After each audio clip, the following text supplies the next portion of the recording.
Yeah, they said the creek was quiet until I showed up with the flash. Now it bubbles like a cauldron full of chaos and sass. Flip the switch, boom, spores light the night. I'm that mad mycologist, cooking dynamite.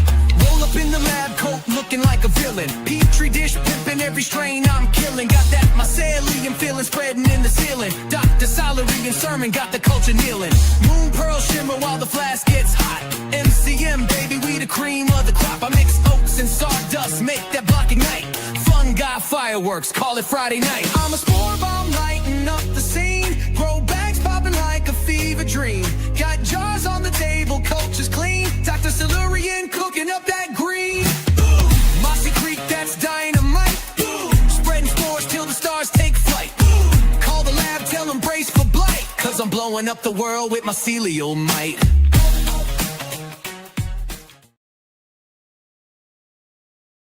Ho-ho! Gotta add myself to the stage. I always forget to do that. Hello, everybody. Hope everyone is doing well. Oh, I got some play in my ears. What's going on, everybody? What's up, Exception? Glad to have you on. Oh, I forgot to put my flannel on, so I wasn't flashing my hairy arms or tattoos. Whatever. Mushroom. What's up? Don Papers. Oh, I hope not Don. That sounds bad. Let's see. Oh, that's the so we got to do digital. That's our cultivations mentorship, our online mentorship link. It is in the chat for anybody who is interested. We have a very like 3 or 4 spots left only. So anybody who is interested in taking the cultivation basics course, we also released our for December 13th, our liquid culture deep dive, which will be showing pretty much all of my secrets when it comes to liquid culture, nutrition, equipment, etc. So both of those, in fact, why don't I drop that one in there as well? So I'll go ahead and drop that one in, and we'll talk about it a couple of different times so that people get the chance to hear about it. But this is Devin, by the way. Okay, which Devin? Knoxville Devin? I know like 4 mushroom Devins now, by the way. So,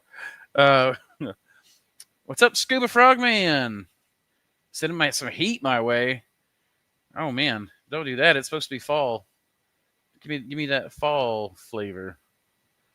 Actually, I think Samantha's bringing me a chai latte. I'm pretty excited about that. So, okay, Knoxville Devin, gotcha. What's up, Harvest Green? Glad to have you on here. Jason Butterfield, do they sell fruiting blocks? We absolutely do. Let me go to my page here and go to fruiting blocks. So it kind of depends on how many you want to buy. I typically only do bulk. In fact, I just quoted somebody some shipping costs today. Just threw the link in the chat. It should be there momentarily. That is the link to our ready-to-fruit mushroom blocks. Even you're going to have to call me to get a quote because it really depends. The more you order, the better pricing I can do. And then shipping also, if you're wanting to save on shipping, we have to go through a couple of different companies and get shipping quotes. So, in fact, that's what I was doing earlier today was someone's wanting to order about 250 blocks a week. So, and I absolutely sell ready-to-fruit blocks. In fact, right there is the link. So it's just mosscreekmushrooms.com/ready-to-fruit, et cetera, mushroom blocks. But we absolutely sell those. I hope everybody's having a good fall day. October 30th. We got Thanksgiving month starting in just a couple of days, I guess, right? Saturday is the 1st. Tomorrow's Halloween. That's right. That's why I didn't do a live stream on Friday. Was because it was Halloween tomorrow. I forgot that. Oh my goodness, that's one of my favorite holidays. I haven't done much for it this year, though. I'd like to do more. But sometimes work gets away from me. and then time gets away from me after that. So I don't have a lot going on, guys. It's just a Q&A session today. So, you know, ask any questions you want. You've got me for a good hour and a half, probably. We'll be, man, I need to tuck my hair back. Let's get all the way. I'm taking a shower just a little bit before getting on. So, I'm just trying to let my hair dry while it was down, but it is annoying me now. Sweet, I think I have everything I need to get started growing mushrooms. Well, that's entirely possible. So we do consultations, mentorships, all that kind of stuff. And we do ready to fruit blocks. So, you know, if you have any questions about your grows or anything like that, we also do a retainership for people that are interested. And I've done this for a bunch of people, actually, that start mushroom farms, like whether they're mentees or whatnot.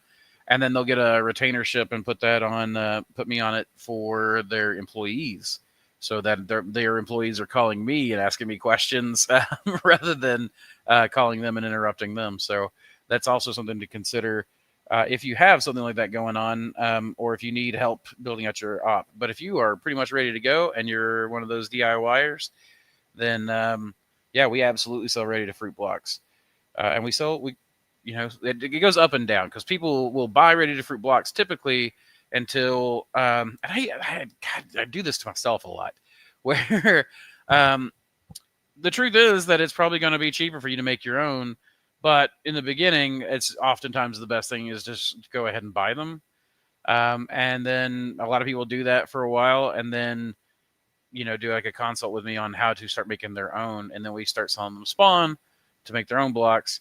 And then eventually they start usually just buying liquid culture. So I kind of have an up and down with ready to fruit blocks, ebb and flow. And I do have a capacity. There's only so much I can do. So, you know, if this person takes this 250 block a week contract with me, then obviously that's going to bite pretty significantly into what I can do. What's up, Sports? Here's a good one. You know you're not in the States when you have a traffic jam caused by sheep in the road. I've seen that actually, or like I've got friends that have gone to like Indonesia, and they'll show like the people these duck herders will be going around and showing like just like looks like tens of thousands of ducks going down the road. I mean, we live where I live. I mean, I live in the States, and cattle where I'm at will cause traffic jams or tractors going down the road. A lot of times tractors right here in the shop, especially because we have fields all around us that are actively managed.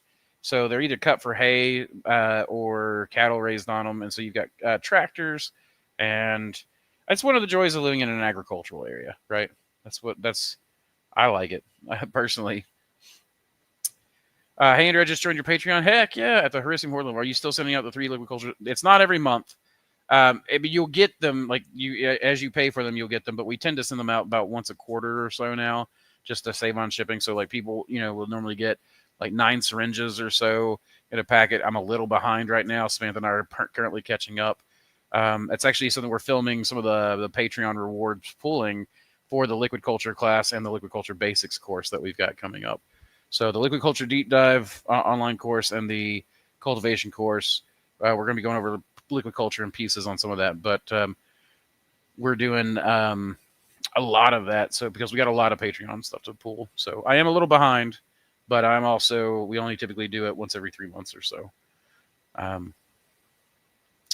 Buying the block saves me from all the setup costs, and I'm a one-man show. Yeah, see, like I have a lot of people that do that at varying numbers. You know, if you're gonna like shipping will kill you unless you're buying on the pallet. And really, my best price breaks, I think, came in at 3 pallets at a time. And that said, you know, I can fit something like 240, 250 blocks, depending on, it could be 100, it's like 120 12-pound blocks, or yeah, 12-pound blocks, or 240, 250 5-pound blocks. And the 5-pound blocks, are what we mostly standardize on. Though I will do for a slight surcharge the larger blocks. But yeah, I mean that's the That's absolutely a good way to go when you're beginning out. It allows you to set up like a grow room and just run with it. Incubation space, if you're going to be, because some clients of mine will order like they might order like 1,000 blocks, 500 to 1,000 blocks in a month. And it's been a little while since I've had that big of an order, like the 250 block. Most people like to start a little smaller. But when we've had those, what they would do is they would typically get them brought in once a month to save on shipping, because if you can ship those 4 pallets, one for each week, all at once, you get a really nice price break, and that lowers the cost per block. But then what they would do is have us, like 2 pallets would be pretty much ready to fruit, and then 2 of the other pallets would be half grown in, and then they would place those in their incubation to incubate them out a little bit further. So that's what a lot of people do. The more you order, the better the price break you get per block. But of course, it's a little hard sometimes to just start at that number. So, but if you do like if you're having to do it shipping like UPS or USPS or FedEx or something like that, that will significantly increase the cost of your blocks. There are people that do it, and they'll buy like ready to fruit blocks by the case. We might fit like 8 blocks in a case. And then we've got like we'll do just like a price by case on it. But that's usually just for people trying it out to see if they like it. And we do a lot of lion's mane, a lot of lion's mane. I'd say lion's mane is almost my specialty when it comes to ready to fruit blocks at this point. Absolutely, Dish. It's I really appreciate you, man. That's a nice level to support us at. So I really appreciate that. That's one of the heavy hitters. So thank you very much. That's a also, I got a lot of Hericium strains. I have told Samantha we could just become a Hericium company at this point. Like, I've got such good genetics on the Hericium side of things, and most people have not even seen a third of it. So we've just, like, all of these old growth forests we've gone to, I've got some real honey holes, and I've got all kinds of different forms. And of course, the mycologium brings some into that the Patreon. We do share stuff from the mycologium through the Patreon. It's one of the ways that people support the mycologium for us. So,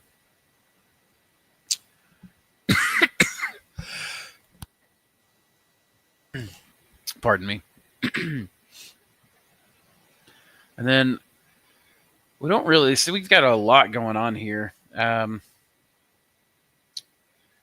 It's a big, like, there's a lot of change constantly. I've got the spalt shop I'm building, which is I've really been working hard on spalting, and with the spalting, I needed a wood shop so that I could actually start experimenting with a lot of that. And oh man, I've got the bandsaw and the lathes and chop saw and all that kind of stuff, and then Ben just got an Alaskan mill and a chainsaw, or a beefy chainsaw to run on it. I'm super excited about that. You've spoken about mushroom breeding, and all strains must first and foremost be aggressive. How do you breed for that trait? Agar colonization speed, that is colonization speed on agar. Well, how do I breed for that? Well, I would say the way most people breed for that is literally on agar, you would have to just measure its growth, right?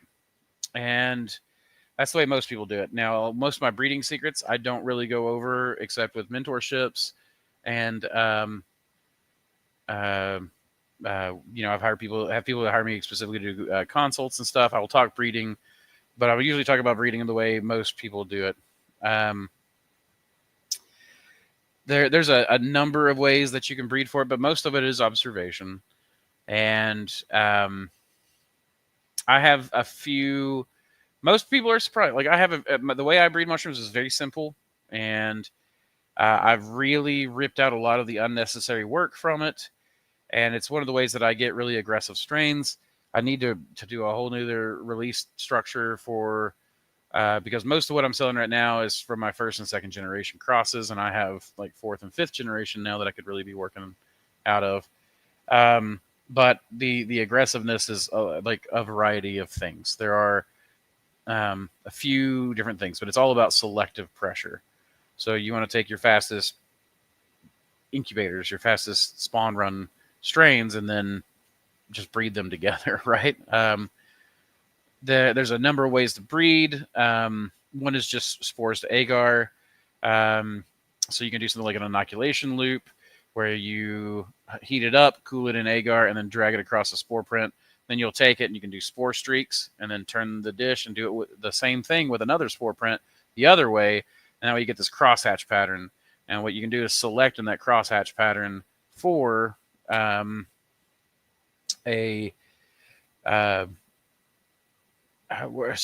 you see that crosshatch pattern, you just take that and put that in a new dish when you see growth. Boy, my ADHD kicked in. And then from there, it'll grow, and you have to isolate strains out. So they'll grow, and they'll have, from the agar wedge, like obviously different colonies, and you select for those.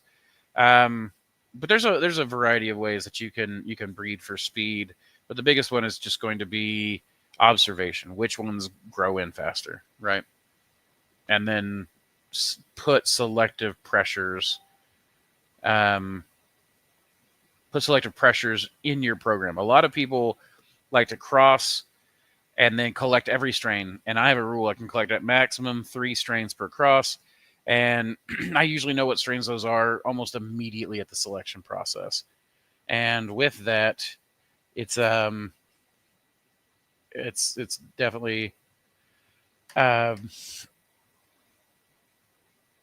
pretty obvious within a couple of generations just how powerful the selection process is.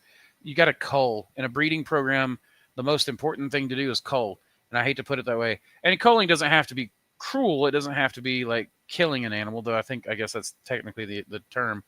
But it could be something as simple as, like, if you're doing animal breeding, getting them fixed. And now they have been culled from the genetic pool, right? They no longer are producing germ cells. With mushrooms, the germ cells are the spores, and there's not really a good way, other than certain mutations and things, for us to just have them stop producing that tissue. Like moon pearls, what's that one that's really famous in the silly circles? Enigma, that kind of stuff no longer produces germ cells. They no longer produce even the structures to produce germ cells. And that's another selection process as well. But usually it's everything we do about breeding is about selecting and then weeding out anything that doesn't cut it. And no matter your breeding method at that point, you're going to see results. So that's really the big thing on that. $25 a month is cheap for the knowledge I have learned from you. Well, I appreciate that. Just so you know, the 1st is when you're going to be charged. So that's Saturday.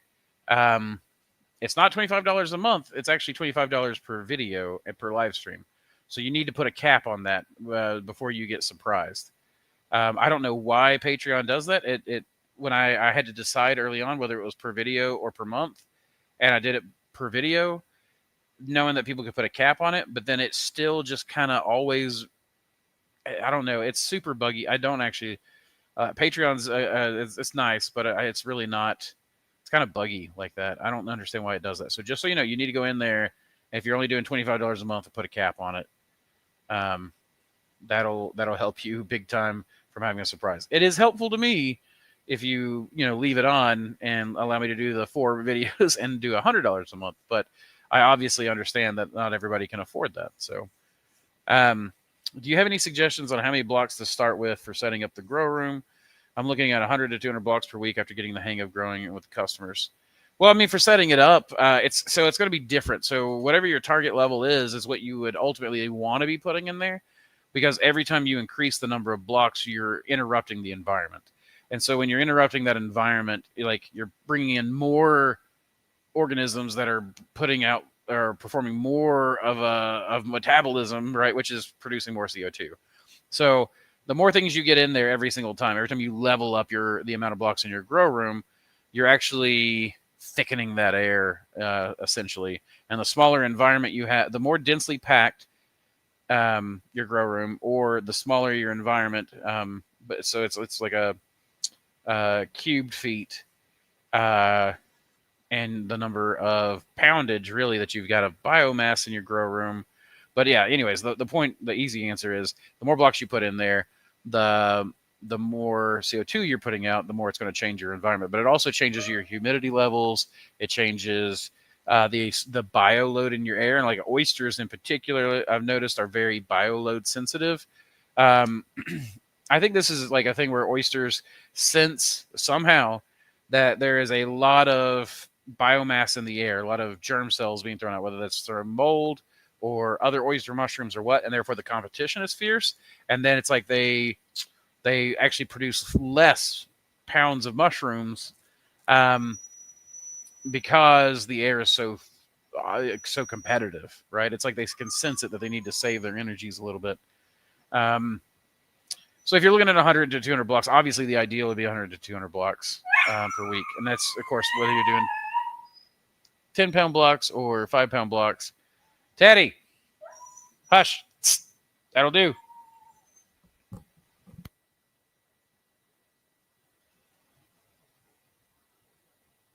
He's about to go crazy when she walks through this door.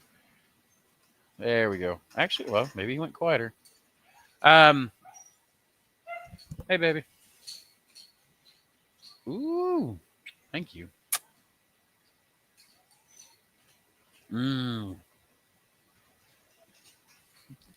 Okay, so yeah, the 100 to 200 blocks would be the ideal, but if you're looking at getting 200 blocks, then maybe do 100, something like that. Obviously, the more you can cram into an order, the better. Hey guys, love y'all. And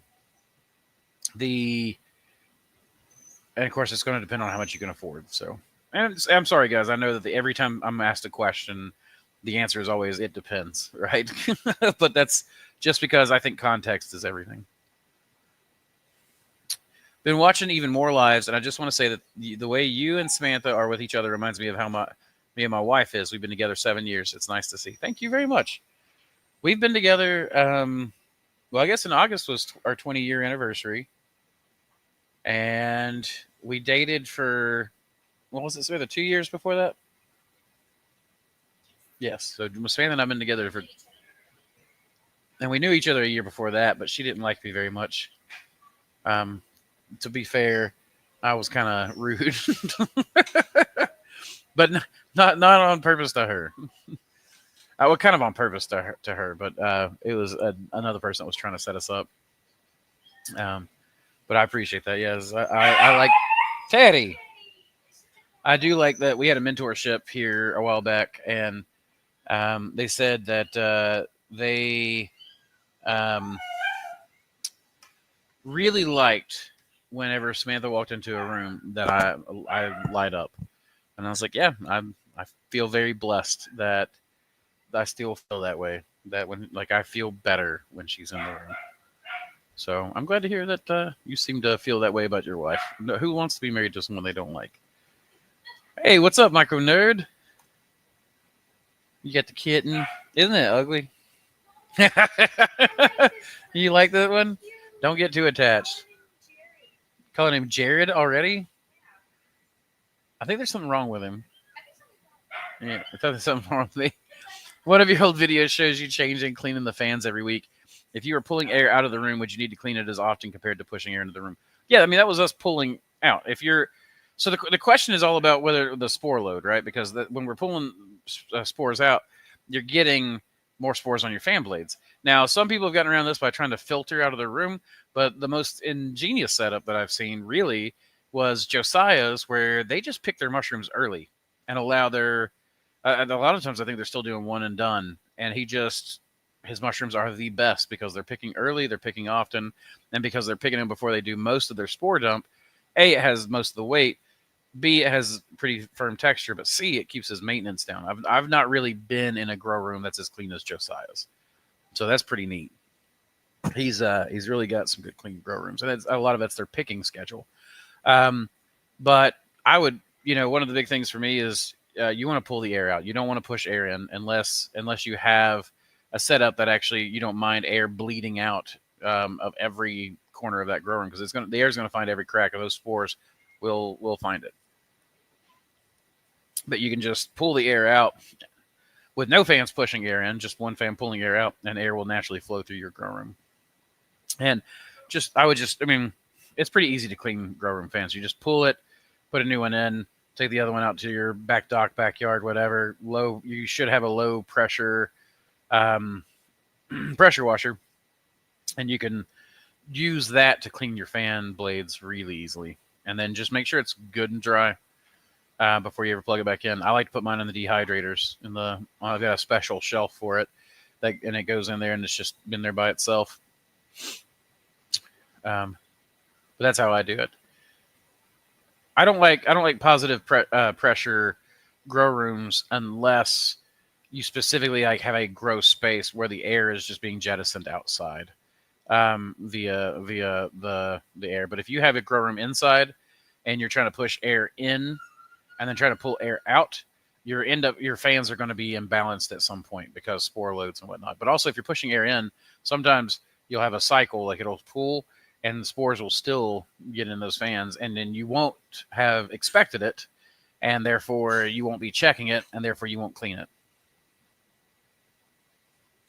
I typically grow the same lion's mane I've been growing for years, only 2 to 3 blocks at a time, since I only grow for myself and my father-in-law. If I wanted to buy 1 or 2 blocks to try something new, how much? I would just buy spawn blocks, I guess, would be the way to do that. They're basically, the way we grow our spawn is basically just our fruiting block recipe now. It's the same recipe. So spawn would be the easiest way to go, though our spawn is about to change. So a couple of different things about our spawn. Number one, which will make people happy, it's about to become cheaper. Number two, which will probably make people unhappy, our selection on spawn is going to dramatically reduce. It'll be like you get a choice of gold, blue, white, pink, whatever. You'll have your choices, but it'll be type. I'm no longer going to be doing strain specific spawn anymore. It's just a nightmare to manage. So that's pretty much the way spawn will be going. And we may offer like one-off kits at some point as well, but it'll be the same deal where we do lines, but we probably won't do specific strains. Yeah, I have the cap. The cap. Oh, the cap on Patreon. Gotcha. Yeah, I personally I want all the money, but at the same time, I want to make sure that you guys support me long term, right? So it makes sense to me to have you all know in advance what you're getting into. I don't want people surprised you spent more money than you budgeted for. That would be bad. Would it cost? Oh, how much would it cost for 2 blocks shipped to Southeast Michigan? That I wouldn't know.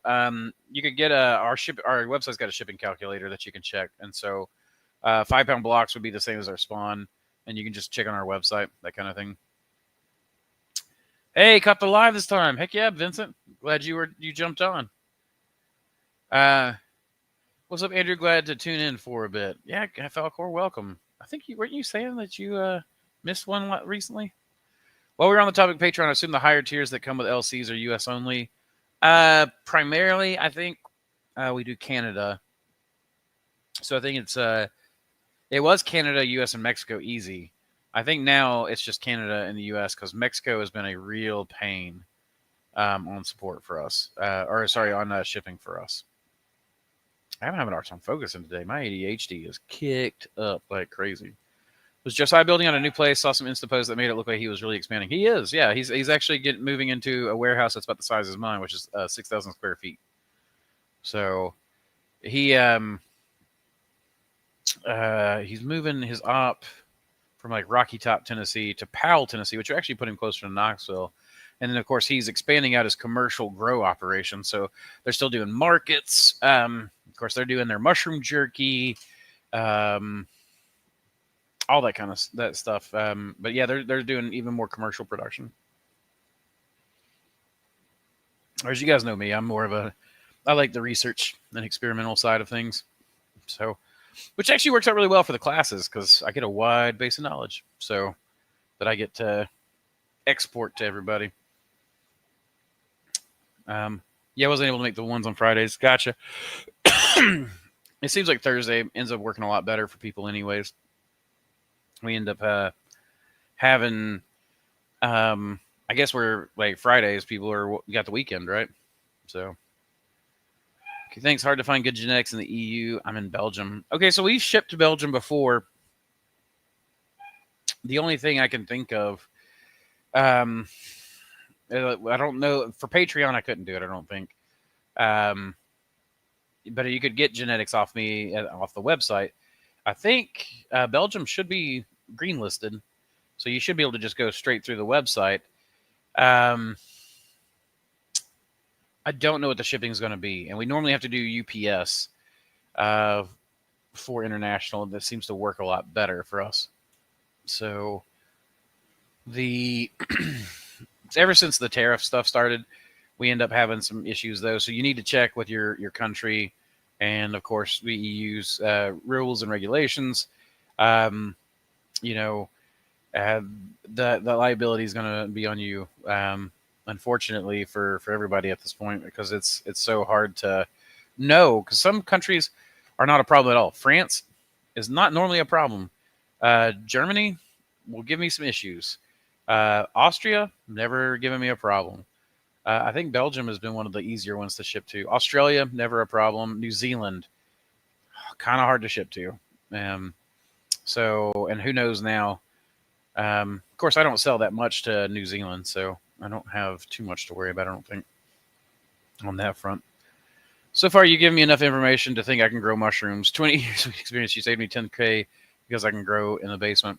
Yeah, well, good. And yeah, man, if you can grow weed, you can grow mushrooms. That's one of the big things is that I actually think plants are way harder than mushrooms, especially the white rot fungi that we're growing, like oysters and lion's mane, that kind of stuff. It's way easier. It's Hey, the Imbolt, thank you. We just got another Patreon supporter. Excuse me. The in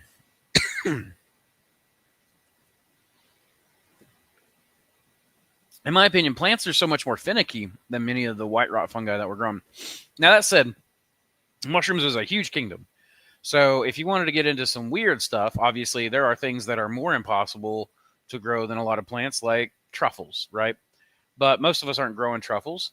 Most of us aren't really interested in attempting that yet. Though there is some really good research being done by a lot of people. Jasmine Richardson is a great person to call out, I feel like. Dr. Oman, Byron up at Pikeville. So there's at least three. I think they're up at Pikeville's working on a native truffle that's supposed to be really good. So there's quite a few people working on those.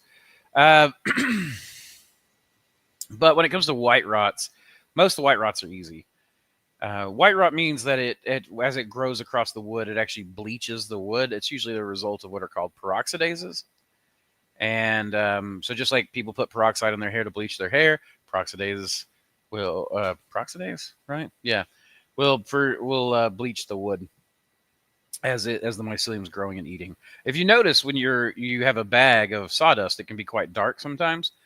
As the mycelium is growing across it, if you ever go and you break that wood or that sawdust block open later, like in your compost pile, that wood will be lighter colored.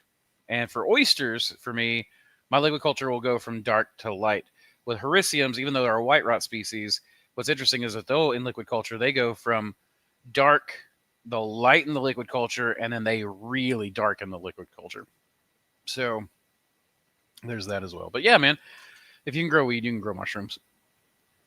For sure. It'll be like the lights are less expensive, the fans are less expensive, the heating and cooling cost is usually less expensive. The return is actually usually pretty much better, I think, because of crop velocity. When you come, crop velocity is basically how quickly a product will move from planting to harvest, or from planting to sale. Sorry, and oyster mushrooms are one of the fastest crop velocities I've ever seen. So, Ayo, Southeast Michigan as well. Who was Southeast Michigan up there earlier? When people make extractions, i.e. reishi, using a pressure cooker, do they put all the mushroom material in a bag or just in the PC with the H2O? Would you get a better extraction if it's all floating around? Thanks. Well, I don't know who taught you about pressure extractions, but those are pretty much my favorite. Um, the way that I do mine for the pressure extractions, and that's what I personally take over the sonics and everything, is I go in the grow room with jars, like a big gallon jar or something, and or a quart jar or half-gallon jar, whatever size you're using, and I just go and I stuff mushrooms in there until, like, I mean, you want a little bit of water space because obviously you want the water to get everywhere.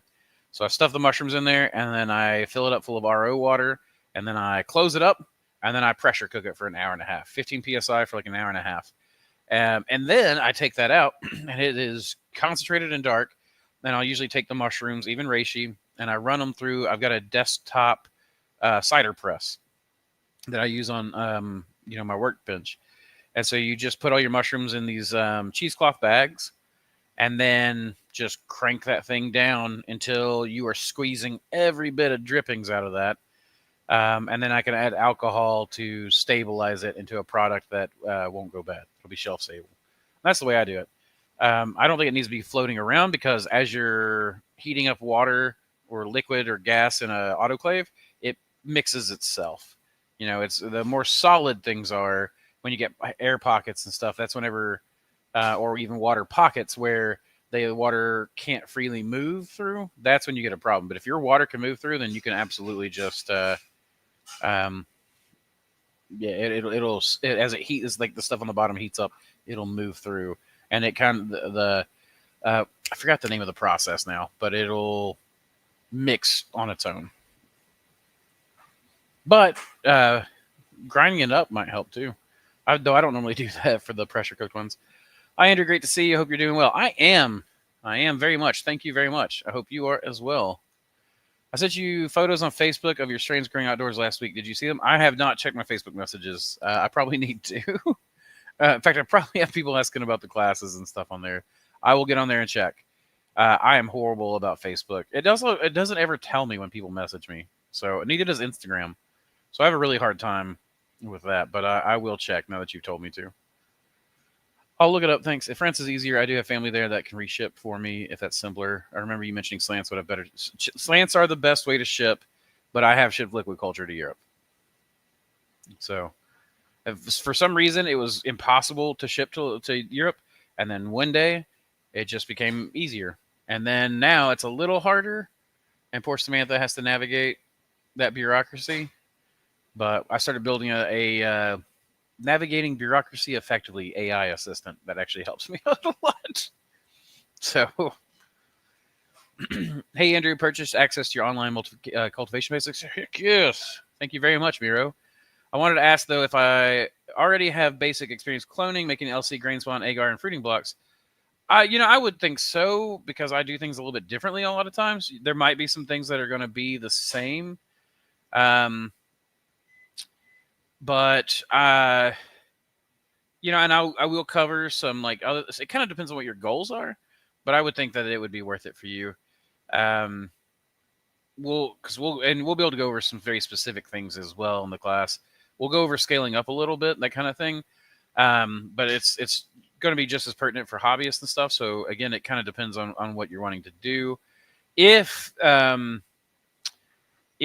you're not as interested in that, so I have a liquid culture deep dive coming up in December, and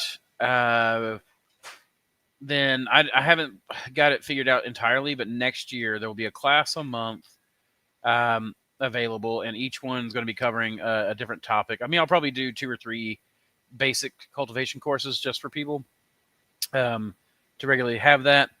But I'll also have like a yearly pass for anyone who wants to take all the classes.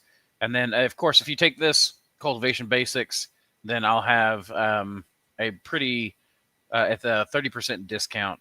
Like if you've already signed up for that class, you can have a 30% discount for like the liquid culture deep dive, which is going to be really useful for anybody who's interested in getting into the liquid culture business. It's like I will be going over like my automatic syringe puller and all kinds of stuff even past that. So I need to hold on. I'm trying to turn off my. There we go. my phone notifications because they keep. Now that Savannah's home, I don't have to check it. But if you're worried about whether or not it's going to be good for you since you have some experience, you know, you can always sign up for one of the more advanced courses that we'll be teaching. I'm thinking about doing a spalting one at some point too, but we'll see.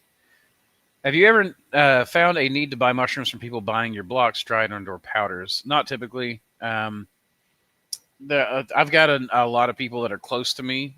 So unless you're really close to me, it's really hard for me to buy most of that stuff. I have used powders from what I will typically do is if I'm making extractions for people, because I do white label extractions for people. Which, you know, there's a quote process and all that kind of stuff because it depends on how much work Samantha's going to have to do on your label and that kind of thing. But we absolutely white label for people, and a lot of times they want us to use their mushrooms. So what we'll ask for them is to dry and or powder their mushrooms, ship them to us, and then we will ship the finished product back. And that's one way to that we do need your product on, but it's only if we're white labeling it for you. Because I don't really sell that much commercial product anymore. It's mostly genetics and the nutritional powders. Those are my two big sellers. I'm more interested in going from low-level growing to farming on a larger scale. So I will be covering some of that stuff and the scaling up, Miro. So that might be, in that case, I do think that would probably be good for you and we can talk specifically, but also the Discord access. Well, wait, you're in my Discord, aren't you? I can't remember all of a sudden, but I think you're right. A little blue paper clip or something. but yeah, we'll be going over some scalable stuff, and of course you can ask me anything you need. Christopher Hobbs' book. Oh, for the pressure extracts. Christopher Hobbs. What did he? Christopher Hobbs. Medicinal mushrooms. Oh yeah, okay. I think I have that book. I think I have that one. I might not actually have that one. Let's see. It's been quite a while. I'm sure you've gathered plenty of new insights on your top strains. I really miss watching those videos. The strain, the creature feature, the strain. I can't remember what we used to call it. I might start calling it the creature feature. I'm working on some videos. I'll have the log. I'll be doing a log class, not a log class, a log video fairly soon. I was hoping to have that out last week, and I'm behind because I cannot find my angle grinder all of a sudden. I have two of them, and both of them have arbors on it for the bits that we sell, the high-speed drill bits, and I cannot find a single one of them. And of course, I've moved all of my tools down into my new tool shop, and basically it's just scattered on the shelves, and I just, until I get that figured out, I won't have that video done. But I'll be doing other videos as we go along, but there'll be 1 or 2 videos a month probably coming out soon, and I might do some creature features there because what I'm doing, because what's really working for me is teaching. So I'll be doing a ton of teaching. So I'll be doing experimentation, teaching, and then my strain breeding and strain collection. And so because I'll be able to tighten up and focus on the teaching, because, you know, you guys are willing to pay me to teach, and I appreciate that. Because of that, then I can slow down on commercial production of stuff, which actually allows more people in the marketplace, which is really the better way anyways, is because I don't want to be competing with my students anyways. I want to be arming you guys for success, not getting in your way. You guys will know this so much more than me, but isn't it different compounds with alcohol versus water? When my socks runs clear with one, the other one still extracts with the same mark. There are different things. Alex, and the big thing to me is that for most of the cases, through folklore use of mushrooms, which is most of the usefulness that we have, it's always been take mushroom, boil mushroom, drink tea, right? Maybe consume the mushroom as well if it's a fleshy mushroom like lion's mane or something like that. So I don't think that there's a super big need for the alcohol extractions. I'm willing to be wrong on that. I do my alcohol extractions with a sonicator. So I do do alcohol extractions occasionally, but it is not my biggest thing. The biggest thing to me, and honestly, from what people have talked to me about and others that I've talked to, the pressure extracts are the ones that you can feel the most difference with. And again, that's all. Oh crap! What that's called? What is that called? What kind of data?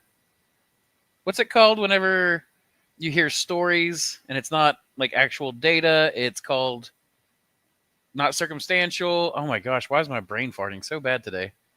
I need more coffee. That's what it is. I need to be supercharged. Anecdotal evidence. My goodness. So I know there's anecdotal evidence, there and whatnot, but if you look at it across everything, it does seem like it's always been take these mushrooms, boil them, drink the tea, and basically make a decoction with it. But I mean, you can still do alcohol, but it's just not. I don't think it's as necessary. And I mean, the data, like it's the data is not in yet. Nobody. We're so new to the infancy of mushrooms, and no matter how good we are at processing data right now through all the various ways like AI, etc., we still have to do all the testing, and that takes time. So, hey Andrew, hope you're good. Have you had time to look at my UK shipping? We spoke last week on an email. Don't do it right now. Eat your lunch. But Samantha's going to check on it. You don't have to do it right now. I just figured I'd check on it later, Samantha. Which one? What's your name? What's your name? What's your order? Andy Green. And again, Samantha, I told you not to do anything about it. I'll check on it. Um,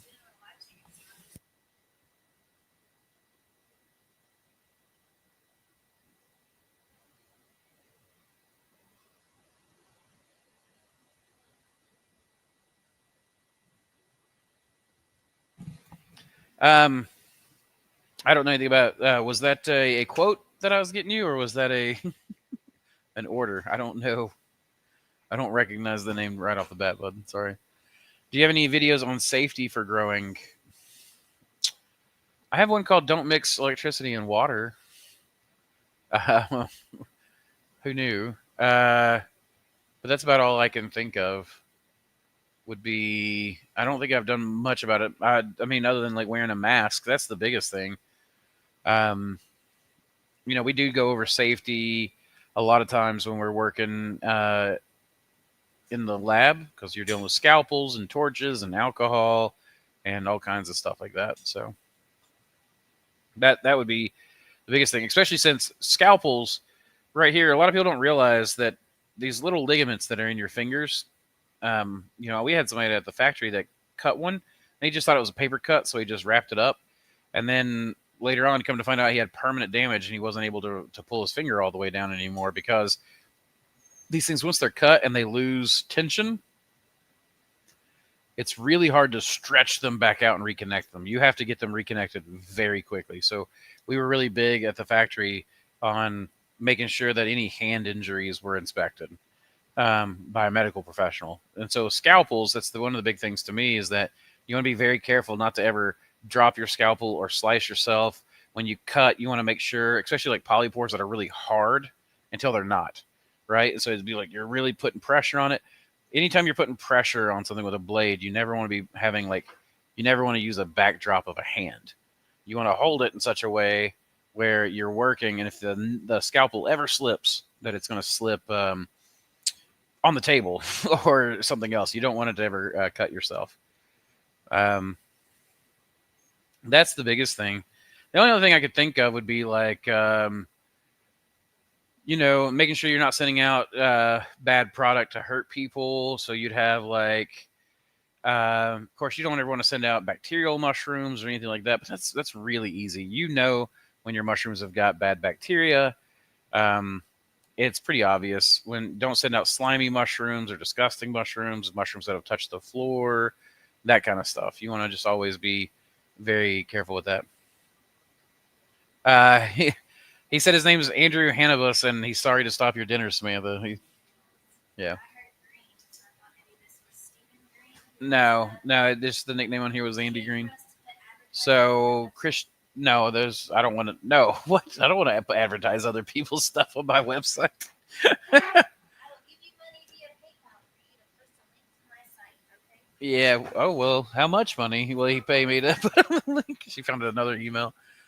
Hi Andrew, I'm about to place an order for spawn. Spawn fast fruiting. Any suggestions? Planning to visit you on Tuesday and pick them up. Um, when you say fast fruiting, what do you mean by that? And if you're wanting to put an order in for spawn and you plan to pick it up on Tuesday, you want to, yeah, you're going to say you want to check and make sure that what you're ordering is in stock. So make sure you check with me what's in stock before you do that, because we have everything's kind of ebbing and flowing. So, did you have any suggestions? I know. I think we've got stock of like Hericium, like either Tribbles or Elderwood. We have Yeti's Breath. I know we have Yeti's Breath, and Yeti's Breath is honestly one of the best strains I've ever created. Even now, even though it's a third generation strain that I've got, or maybe it's a second generation strain that I've got. It performs just as well as most strains I've ever seen do really, really well. Spell his name. I'm not spelling it right. Yeah. HAN.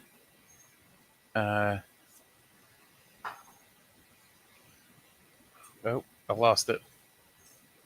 HANNABUS.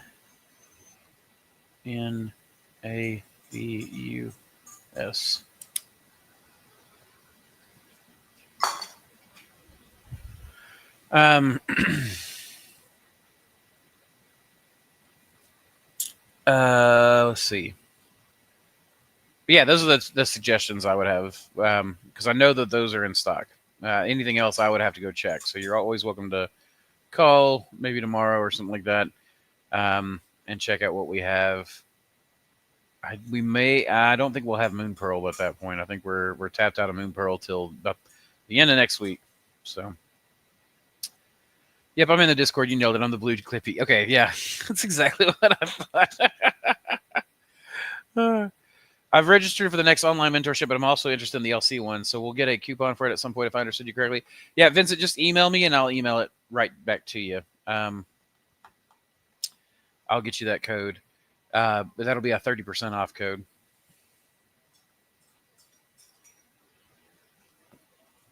Since you've already taken the first one there. And yeah, absolutely. I really appreciate that. Thank you for supporting the class. Teddy.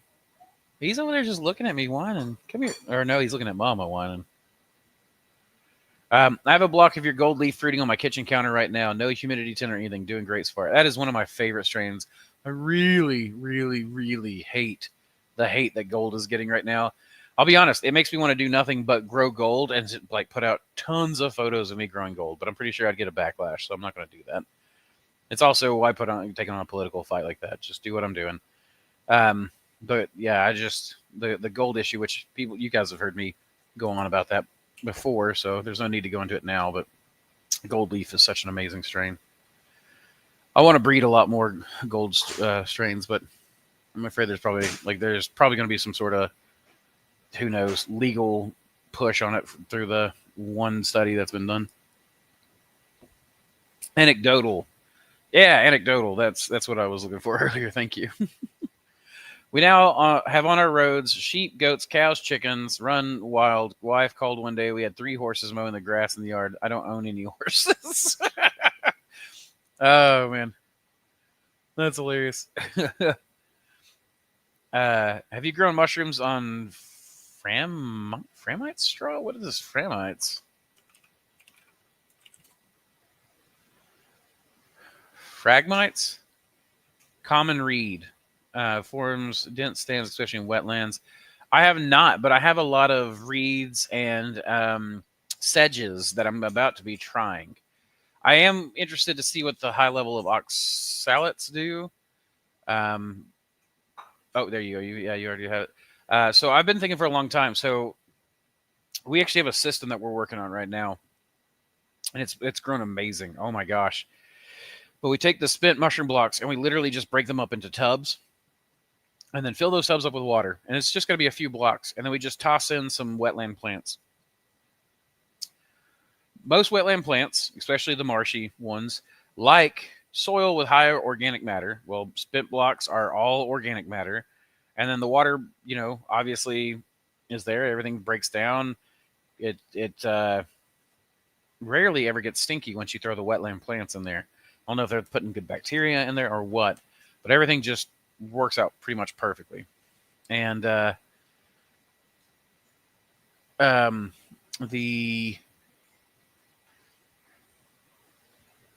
sheer productive power of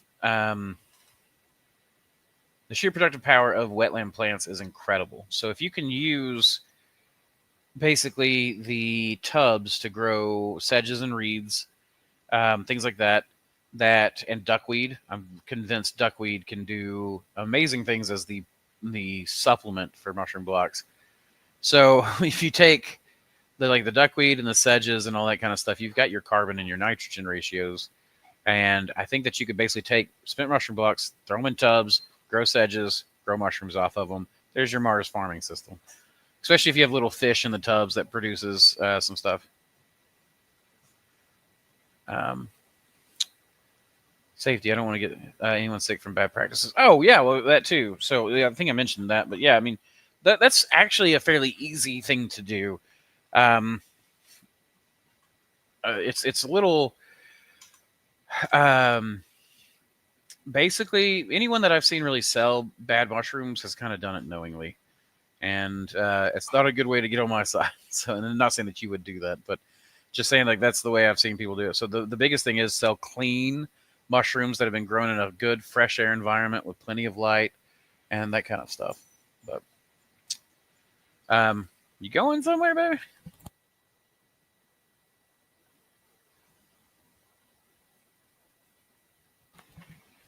But that's the biggest thing. Just make sure they're grown clean, fresh air. You don't want them stinky, stagnant, that kind of thing. Mushrooms, think about a nice day in the forest, right? That's the kind of mushrooms we grow. That's the kind of environment they like. That's usually what they'll do best at. If you see mold growing on them, you obviously don't sell moldy mushrooms. In my opinion, if you've got a mushroom's growing off a block, and there's you pull it and there's a tiny little bit of green mold at the very base, I think that it's quite okay to just pull the base off and then sell the mushrooms. I don't think I have a problem with that. But if you have visible mold in your mushrooms, they're slimy, unless they're supposed to be slimy. Some mushrooms are slimy on purpose, right? But unless they're slimy on purpose kind of mushrooms, you don't want that. If they smell bad, if it smells like a dirty diaper, don't sell it. But the good news is you're unlikely to be able to sell it if it smells like a dirty diaper anyway. So thankfully, it's pretty safe. Most of what we do is pretty safe. What? Gross. Pause? What does pause mean? You want me to pause the stream? They see Fiki. Oh, are you guys talking to each other? I don't know that language. I'd like to know that language. I'd like to know all languages. Hey, Lucid. Welcome to the stream. Glad to have you. I am now in my happy place, listening to you and spawning Golden, King Blue, and Bear's Head. It's the way to do it, man. I need to do a close inspection of your farm soon. That's the Virgin Isles, right? U.S. Virgin Isles. Okay, I think two kindred spirits have found each other. Alton Chen, hello. Is this still going live? Say hi. I'm in New Mexico. Hey, Alton. Welcome to the stream. Great to see the online classes going ahead. Was it you, Lucid, that basically was like, why don't you do this? And I was like, fine, I'll do it. Somebody did it. I missed the last live, unfortunately. Will there be an option to get access to the classes if unable to attend live? Yeah, it'll be on replay for 30 days. And then I will make sure that every student has time with me in Discord, whether that be in a group setting. Because after the stream, we'll either that day after the stream, we'll go and chit-chat a little bit more. Or, everyone will get an access link to my Discord a few days before we go into the class. And therefore, anybody can be there. I may even see about streaming my class to the Discord so that the people in the Discord can have it there as well. The biggest thing I ask is that people don't record it. It'll be accessible for 30 days, that link will.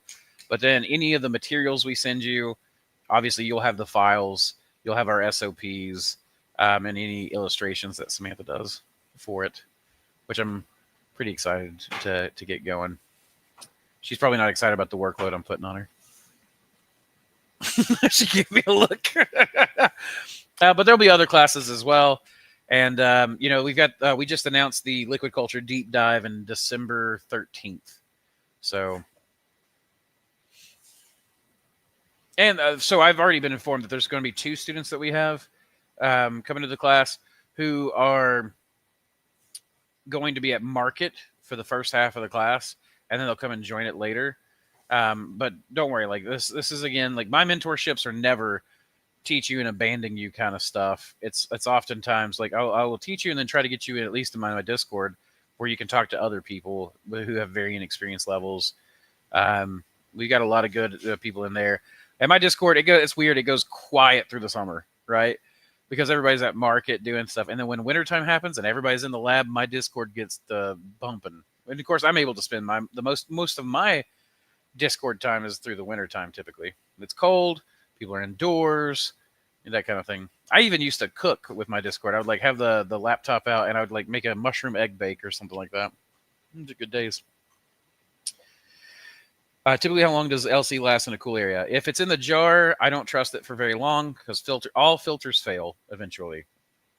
But if you cap it in syringes, you can have LC last a year sometimes more. I've used LC that was even older. Slants are even better. I've had even better results with properly stored slants. But I've definitely got syringes that are from 2022 that I still occasionally pull from. Some of them are better than others. But LC is pretty comfortably stayed a year. Could have sworn I turned this off. There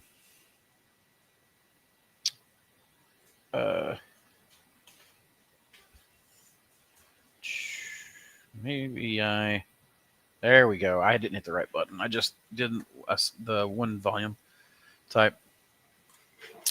Do you know anything about functional medicine? Reishi, lion's mane, turkey tail, cordyceps. I'm learning and would like to learn more. Any input helps.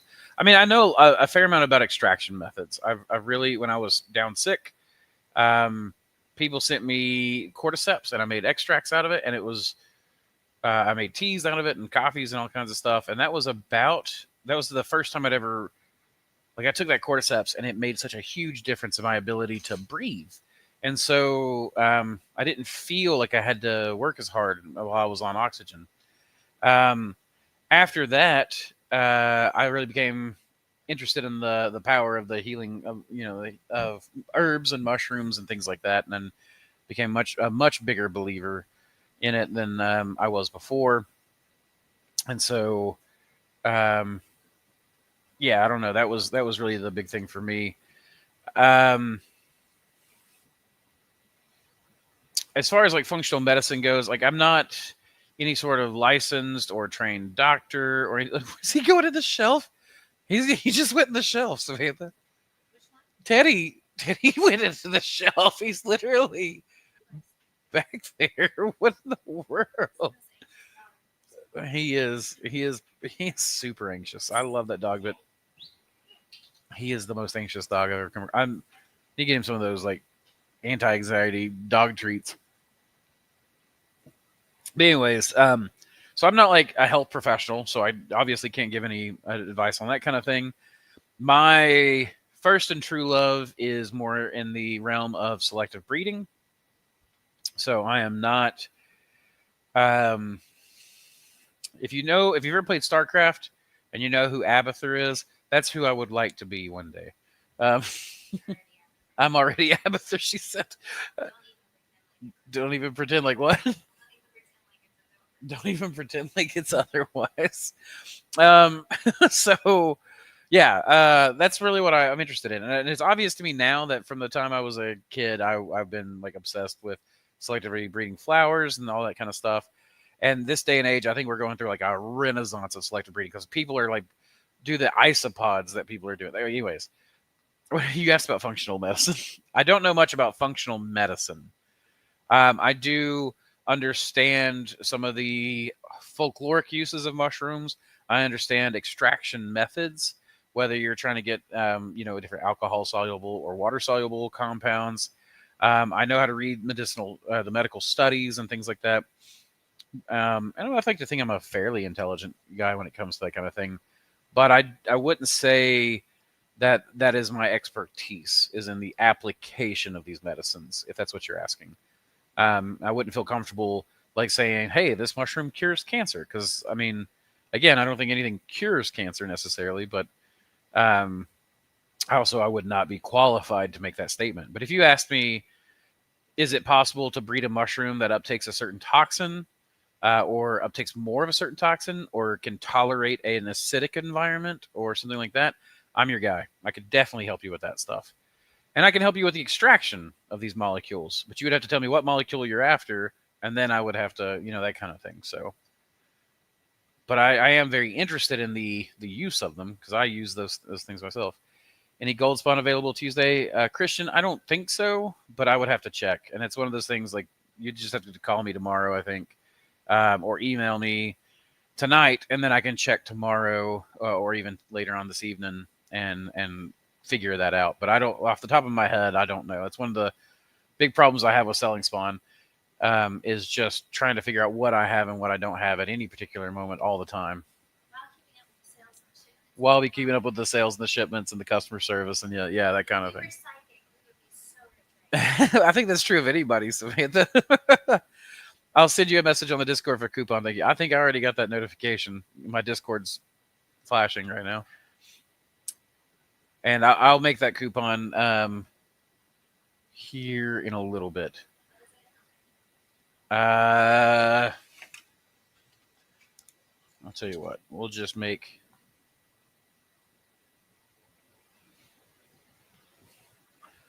I don't really...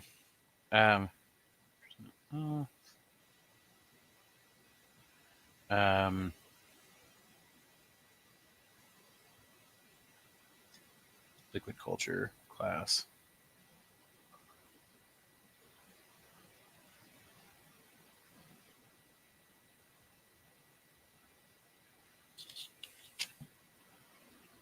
So there's that one that I want to do later in the YouTube, and there's that one that's the class, but they shouldn't stack. So okay. You're what? You're not being pissy, you're being efficient. Well, I'm the one that said you were being pissy. Oh man, gosh, I got the biggest stink face. I like you now. You're now. I don't want to get myself in trouble. Everyone rally to my side. She said everyone rally to her side. No one's going to. They're all going to rally to my side. I like your channel. I also enjoy mushrooms myself. Greetings to everyone in the chat, especially to you, the host. Big greetings from Serbia.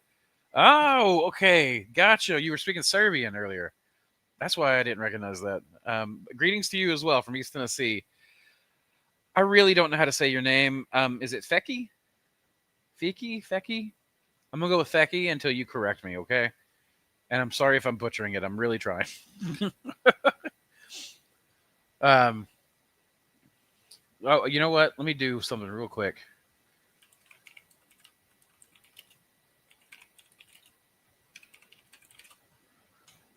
How about... Oh, this is going to be hard. Sidravo. Did I do it right? Sidravo? If I butchered that too, I'm sorry. But I'm not sorry for trying. I'm just sorry if I butchered it. I noticed that the lion's mane I have growing right now seems to grow in slower on pasteurized sub initially. However, seems to colonize more thoroughly and densely given more time than PC sterile. Why? I haven't noticed that. I'm not entirely sure, Miro. It may be that what you see early on is a slight because when you're pasteurizing, you're not killing all the bacteria. So you may be seeing the lion's mane grow a little slower because of your bacterial loads. But then once it's done, it grows in a little bit quicker because because of the bacterial loads. But or maybe it is a that you haven't fixed your molecules right. You haven't caramelized your sugars. That said, I haven't really noticed that. My sterilized sub tends to grow in just as fast as my pasteurized sub most of the time. So I haven't really noticed a big difference. What I would need to do is do some tests. We'll need to do some tests like some side-by-side pasteurized and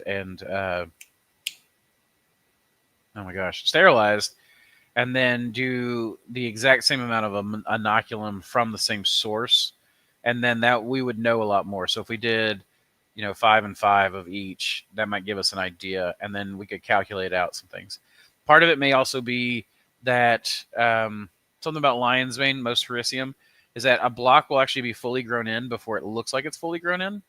If you look very carefully with a specific light, a lot of times the astronomy lasers actually help you see this, is that the Hericium has a tendency to very, very, very lightly grow in with these like long filamentous piercing kind of hyphae is what it seems like, or exploratory hyphae is what we'll call them.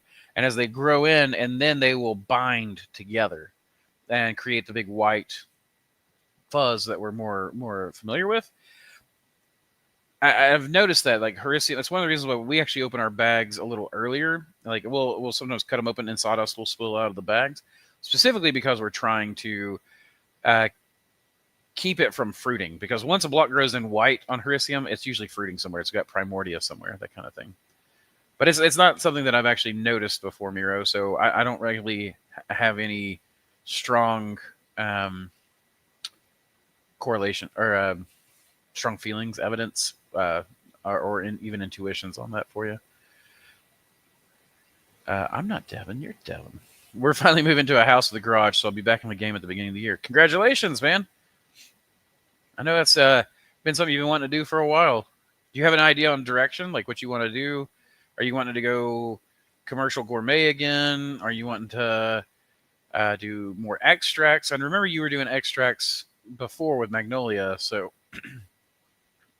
I'm interested to know. If you don't want to say online, that's fine too. You can always message it to me on Facebook. I spoke to you last week and ordered some spawn. I heard you mention negative pressure earlier, and I was planning on positive pressure coming out of a preconditioned and humidified space. Thoughts? Matthew, that's going to depend on what your setup is. But most setups are in a garage or a house. The last thing you want to do is for wet, spore-laden air to be put into your environment. So laboratories should absolutely be positive pressured almost to a T every time. And the idea is you want to get clean air and just force it into that room so that if a mold spore ever tries to get in fact, I used to stand outside my lab door at the positive pressure lab and just sit there and dust off my clothing, dust off my arms, rub down with alcohol, hand sanitizer, maybe put on a lab coat or a clean smock or shirt or sweatshirt or something, that kind of thing. And the idea is I want to knock off any mold spores, bacterial endospores, and the air that's rushing past me will carry them out the door, that kind of thing. Fluff your shirt, etc. Tap your shoes, clap if you're happy. But the idea would be that that's what you want that for, because it's blowing everything out of that room hard. But if you're doing that to a grow room that's inside a living space or inside of a space where you don't want spores, forcing air into that grow room, the moment air goes out of that vent, it is pushing air out of every nook and cranny, every hole, every pinhole in your plastic, or even the little pieces between your zippers, that kind of thing. So the idea there would be that, yeah, your grow room may be forcing most of its air out the other end. Bless you. You're fine. Why are you sorry? I'm sorry that you never sneezed that hard. That was crazy. I thought you blew a brain out. So what you want in the grow room is for it to pool at the very end of the grow. That way, everything that's in the grow room is constantly drifting towards the exit. So what you're doing is creating a low pressure space that is naturally going to fill with air. But a lot of people think that you've got to push air into a grow room. You don't. You do not have to push air to move air. If you pull it out of a space, it creates a low pressure spot where air will continually flow. And another thing I don't like is for people to put their fans on timers if their grow rooms are in, again, a garage or a living space. You want it, even if it's low level, like I get an adjustable speed fan and run it at the lowest level so that air is just calmly leaving your room. That'll protect your space, your lungs. Oh my gosh, your lungs. I wish I had paid more attention to the people who told me to wear a mask in the grow space, because I am now severely allergic to oysters and lion's mane spores. Shiitake, not such a big thing, which is why I'm growing more shiitake now. Enoki, I think the spores actually would bother me a little bit, but we grow most of our enoki in bags, and never open the bag till harvest. And usually they're so high CO2 that they're. Samantha said she really likes that method, by the way. Yeah, that's the cleanest way to grow mushrooms I've ever seen. Even chestnuts grown like that are probably pretty good, but I like, my grandfather always gave me advice to grow something you like, and I don't like chestnuts because I'm allergic to eat them. I can't, for some reason, something specifically in chestnuts I'm allergic to. But other mushrooms don't bother me to eat. So that's what I think, Matthew. If you'll let me know a little bit more about your space, I could probably tell you some more about it. Apartment is ready and open till December, a week in January, and open after. Hey, Samantha, you want to go to the U.S. Virgin Islands? He said he's got an apartment for us. I think it's an Airbnb. He sent us pictures before. Too much work to do. We could teach a class from the U.S. Virgin Islands. Like he said, it's open till December, and a week in January. Dang it! December 13th would have been good if I could have taught a class from the U.S. Virgin Islands. I'd be working and down there. Wouldn't that be the greatest work write-off ever? Get caught up on 71 orders. Okay, maybe we won't make it. Maybe later. Oh gosh, Samantha and I were talking about this. It feels like you'll do like 30 orders, and you're like, "Yeah, I got ahead." And then like 40 orders come in, you're like, "I love this. I love that people are supporting us." But where's the boulder? Yeah. And we're getting a lot of new orders, so a lot of people don't know how the shipping works with us and stuff. But all right, guys, I'm going to take a really quick break. Samantha's getting those codes done for me, so I gotta run to the bathroom for a second. Like you all wanted to know that, I'm sure. Introducing the future of mycology, Dr. Silurian's Elixir of Mycelial Mastery. This isn't your average culture mix. It's a revolution in a packet, crafted for the dedicated cultivator seeking unparalleled growth. Experience the visual alchemy of this masterful brew. As you mix 10 grams with 500 milliliters of water, watch the solution transform into a rich, amber spectacle, the hallmark of a nutrient-dense sanctuary for your burgeoning mycelium. This is where vibrant color meets vibrant life, setting our elixir apart from the ordinary clear liquid cultures. Prepare to be captivated. Mix 10 grams of Dr. Silurian's elixir with 500 milliliters of water, add a stir bar for thorough integration, and sterilize the blend at 15 psi for 45 minutes. Once cooled, introduce your favorite culture into this perfectly prepared, nutrient-rich environment. Watch in awe as the elixir works its magic, unveiling a mycelial masterpiece before your eyes. Choose Dr. Silurian's Elixir of Mycelial Mastery for a mycological adventure that's as visually enchanting as it is potent. My chair won't go down. It's very slowly going down. I went and got my flannel. It's actually getting a little cool under this vent. All right, so where was I in the chat? Oh, sweet. Yeah, not sure if I'll be able to get to the first two, but glad to hear you're pursuing teaching. Well, if you can't, let me know. But hopefully you can make it. I would really enjoy having anyone and everyone there, but you in particular, since you're the ones that I think suggested it in the first place. I did a cooking competition 2 weeks ago. Dried mushroom stew with fire roasted pumpkin, onion, garlic, salt, pepper, and a lot of cumin. No meat. The mushrooms were the meat, I bet. That sounds good. Nice fungal flesh stew. I like doing a lot of mushroom soups and stews. I've decided this year for Thanksgiving I'm going to learn how to make cream of mushroom soup, and either use it in a casserole or just bring the cream of mushroom. Apparently, cream of mushrooms on my heart. I was looking at some of the recipes, but I have some amazing mushrooms for it. So I'm about to put some shiitake in the grow room, and I've learned how to get some of the 12-week shiitake strains to fruit in 6 weeks, pretty reliably. Very excited about that. And then to rapid fire fruit like 2 more times after that, and it's super cool. But I'm gonna try to get those shiitake in there and then make a shiitake cream of mushroom soup, which I think is going to be just fantastic. So, and then I make a shiitake stew, shiitake and onion stew, like fire roasted onions, shiitake, and I'll probably put a little. I don't know. The problem with adding meat to these things sometimes is that the meat actually overpowers the mushroom, but sometimes they go together really well. Looks like I'll be starting off in a garage with a separate area for a lab and incubation. For fruiting, would you go tent or set up a basic timber and plastic room? I like the timber and plastic rooms. They tend to be cheaper. Now, you don't get to take them with you, but a lot of times people's tents get pretty... The oyster mushroom spores are pretty caustic to everything and anything. What's that, baby? Yeah, I pulled it out because it got that cap. Yeah, Samantha was talking about why we make things fresh to order and stuff. This was a syringe that was put into inventory, and you can see the mycelium decided to create like an air bubble there and just grow in really thick. What? She says because I breed really aggressive stuff.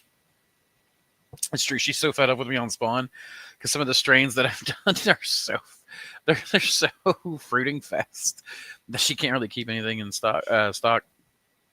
A pink oyster cream of mushroom would be so good, I imagine. Sorry, let me get my foot underneath me. But I like the timber and plastic. It's easy, it's cheap. Yeah, you don't get to take it with you, but you can just build another one, and they pay for themselves. Like the first time I did a commercial grow, that first week, the grow room paid for itself and then gave me 100% profit on the grow room. Like the tents are usually so much more expensive. Now you can sometimes get them cheaper, but also like you can insulate the maybe not easier because actually the tents. I now have a tent set up as my sauna, and I just threw like a foam board on top, behind it, and around it, so you can still insulate it. But that doesn't really matter until you get HRVs going. So a stick frame and plastic room is usually sufficient. But they do make good grow rooms. But the problem I don't like about them for the grow rooms is that you can't roll racks into them. You can't roll carts into them. And you're constantly having to step in and out. And I will tell you, having employees or children or anything else, if they can trip over something and hurt themselves, they're going to trip over themselves and hurt they're going to trip over something and hurt themselves. So I don't like to have that little piece of fabric right there, the basically, where it's just perfect trip height, that kind of thing. You're in a hurry, you're carrying blocks, you got 4 blocks in your hands, you trip, you're not catching yourself. Is he waving? He's waving. It looks like Ben's leaving for the day. But yeah, Devin just here said tents make great labs. I had a tent lab for a long time. We actually built my lab around the lab that was in the tent, and it worked great. Amped says, "Hey, Mossy fam. What's up, Amped? Glad to see you on. I'll text you details." That sounds good. Yeah. Oh, yeah. You can text me. Earlier I said Facebook, but I forgot that you got my phone number too. Do you have go? Oh, actually, Devin, I probably have a little bit of need. I know you were in, well, whatever. I have a little bit of need for maybe some framing work in the nearest future, if you've got any time. Do you have a gold leaf spawn or LC available? I have the LC available for sure. I got those 9 random blocks from you. That was a clear winner against the other strains. I'm presently growing. Good stuff. Absolutely. Richard, I have liquid culture of it. I don't have any spawn of the gold leaf right now. We are tapped out. I have masters of it going. I have 4 masters going, but I can't really estimate on when those will be grown in, because the moment I tell you I'll have them, that's what the things that'll mold, right? That's what always happens is anytime anything is promised, it's going to go bad. That's the way mushrooms work for you. Any specific tips for wampus tongue or wolf's bloom? Nothing specific. I would treat wampus tongue like you do most oysters, and wolf's bloom like you would most lion's mane. I do like to create a slightly longer cut. So what I do is we do what we call the shaka if we're doing 10-pound blocks, and just don't do the widest one you can, just like a comfortable length for me.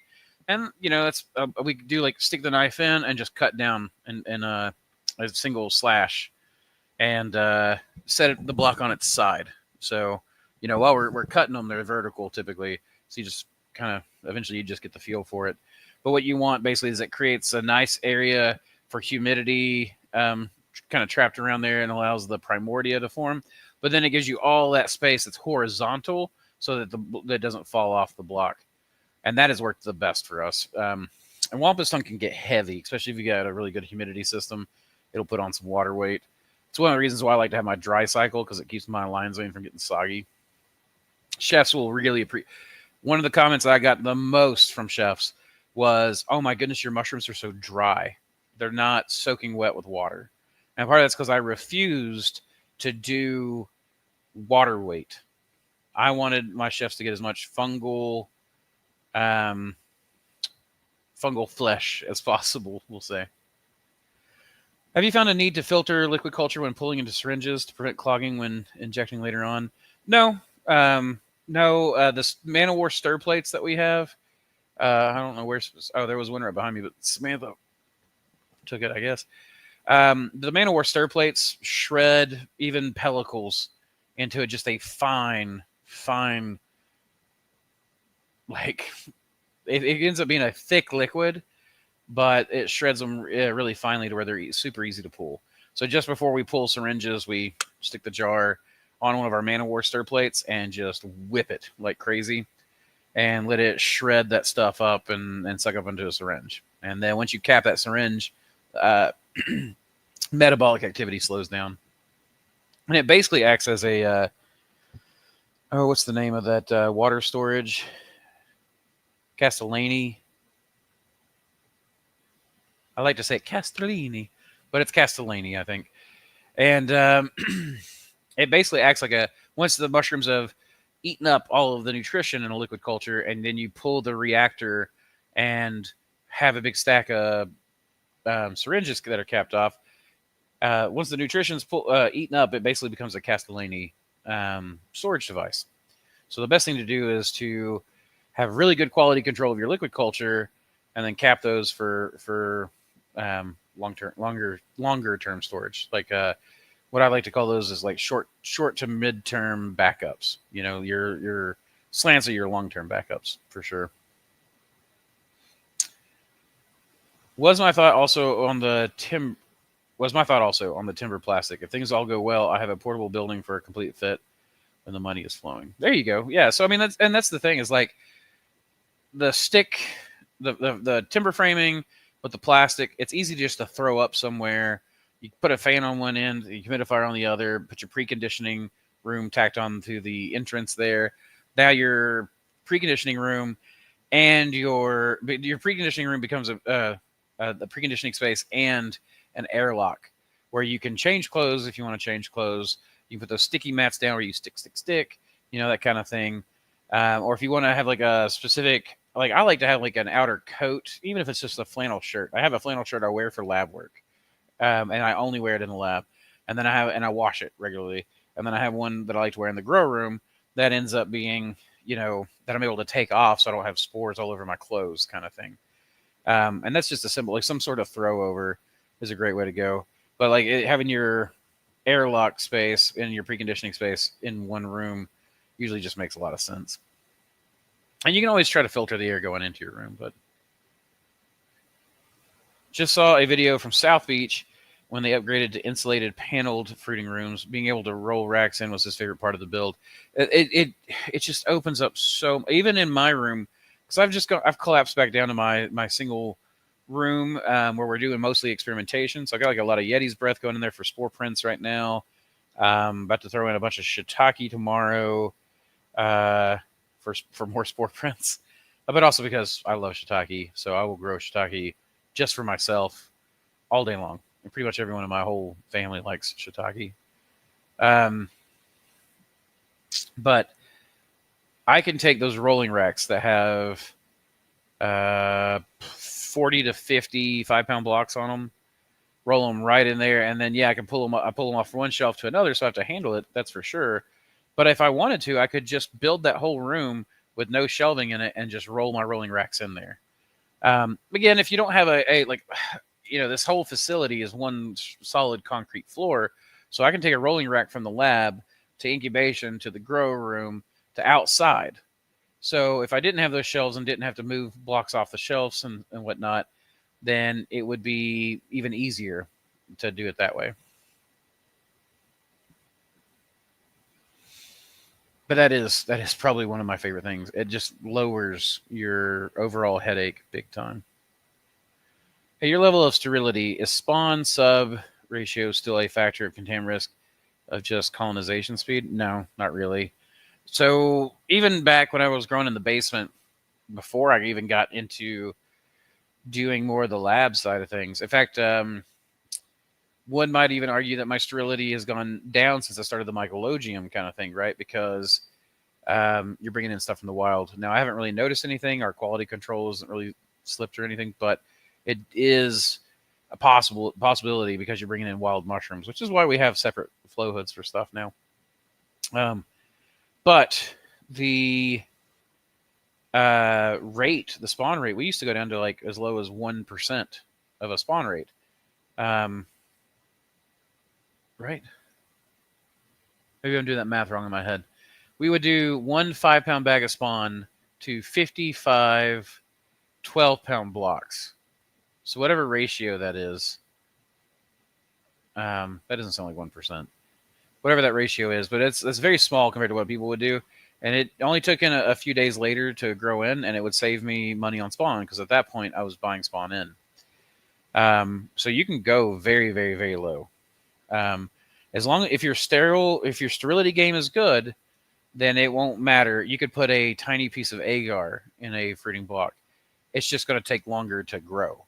So it's kind of like people talk about, like if you take moldy substrate and you pressure cook it and you truly sterilize the inside, then there is no danger that mold will grow again.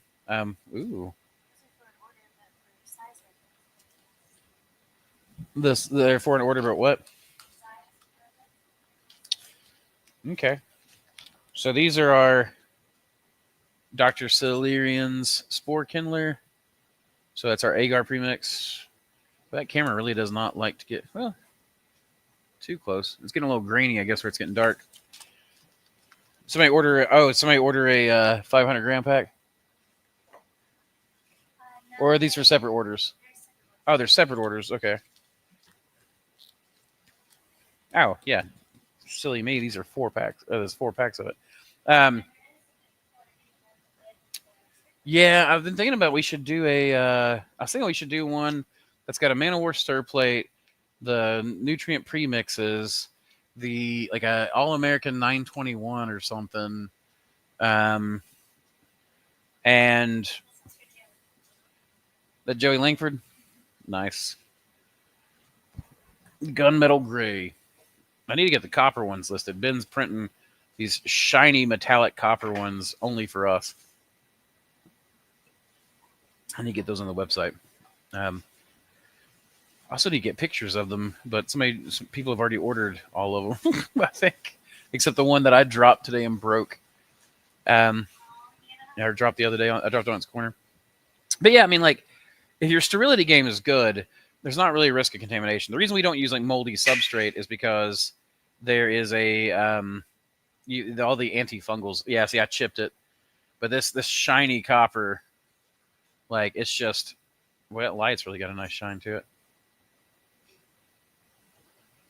But these stir plates are, so you got our logo on the front, Mossy Creek Mushrooms, and then the Man of War on the back.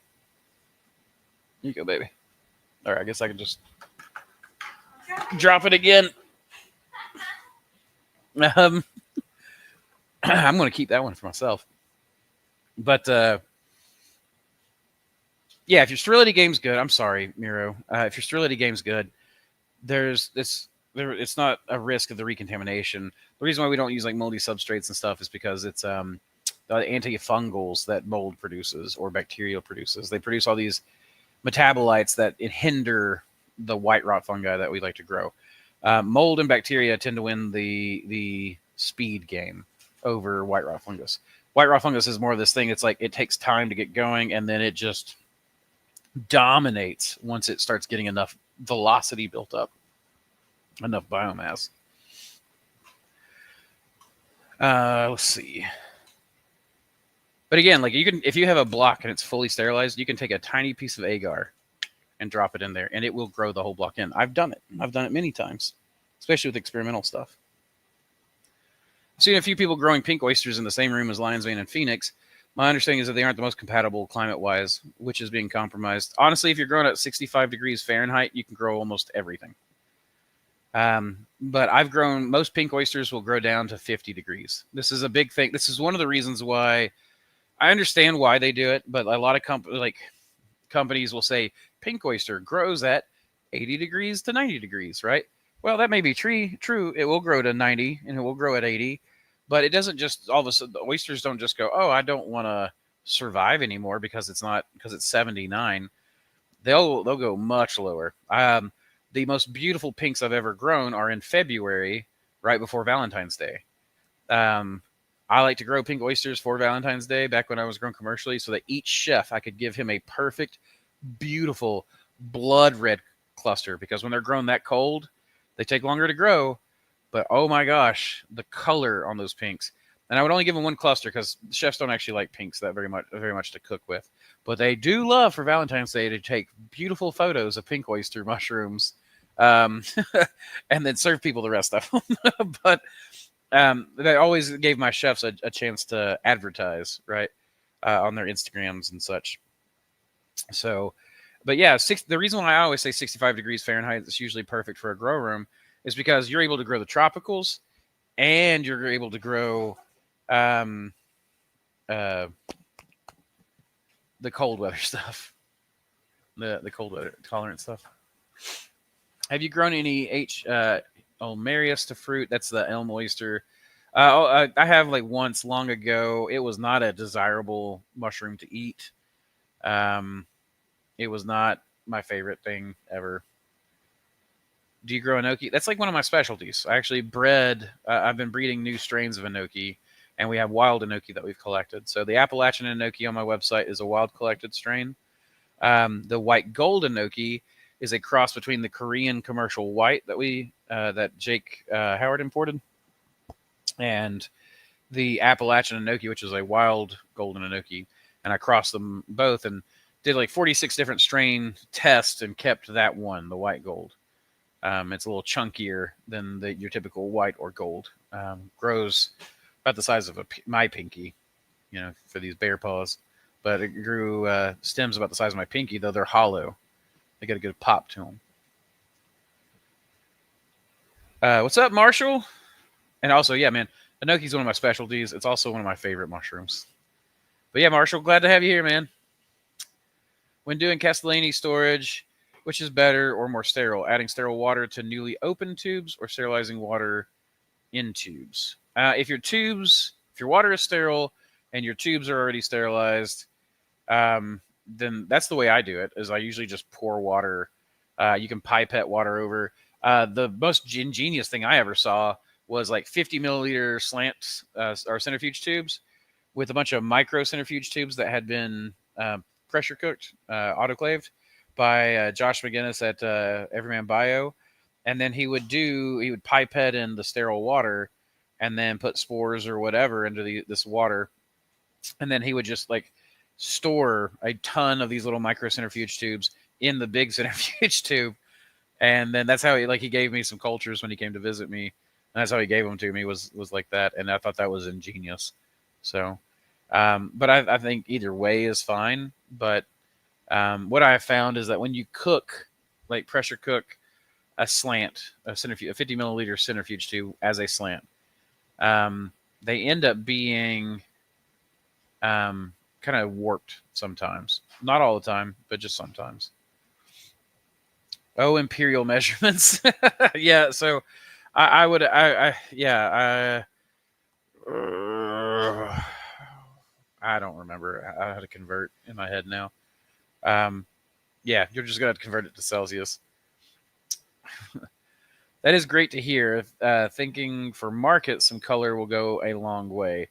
Absolutely. Yeah, pinks are great for grabbing attention. They're not my favorite seller. I do love making powders out of pink. That's the real use for pink, because pink has got such a strong flavor. And if you get a good, colorful pink oyster and you pick it young and fresh before it ever starts to lose color, you can turn it into a powder. You can add a little pink Himalayan salt or whatever, turn it into a rub for smoking meats, that kind of thing. Pinks are really flavorful that way and good. And that, to me, is like the proper form for eating pink oysters, because otherwise they just go bad so fast fresh. Basically, you want to take them out of the grow room, run to the dehydrator, dehydrate them very, very quickly so they maintain their color, and then get those oh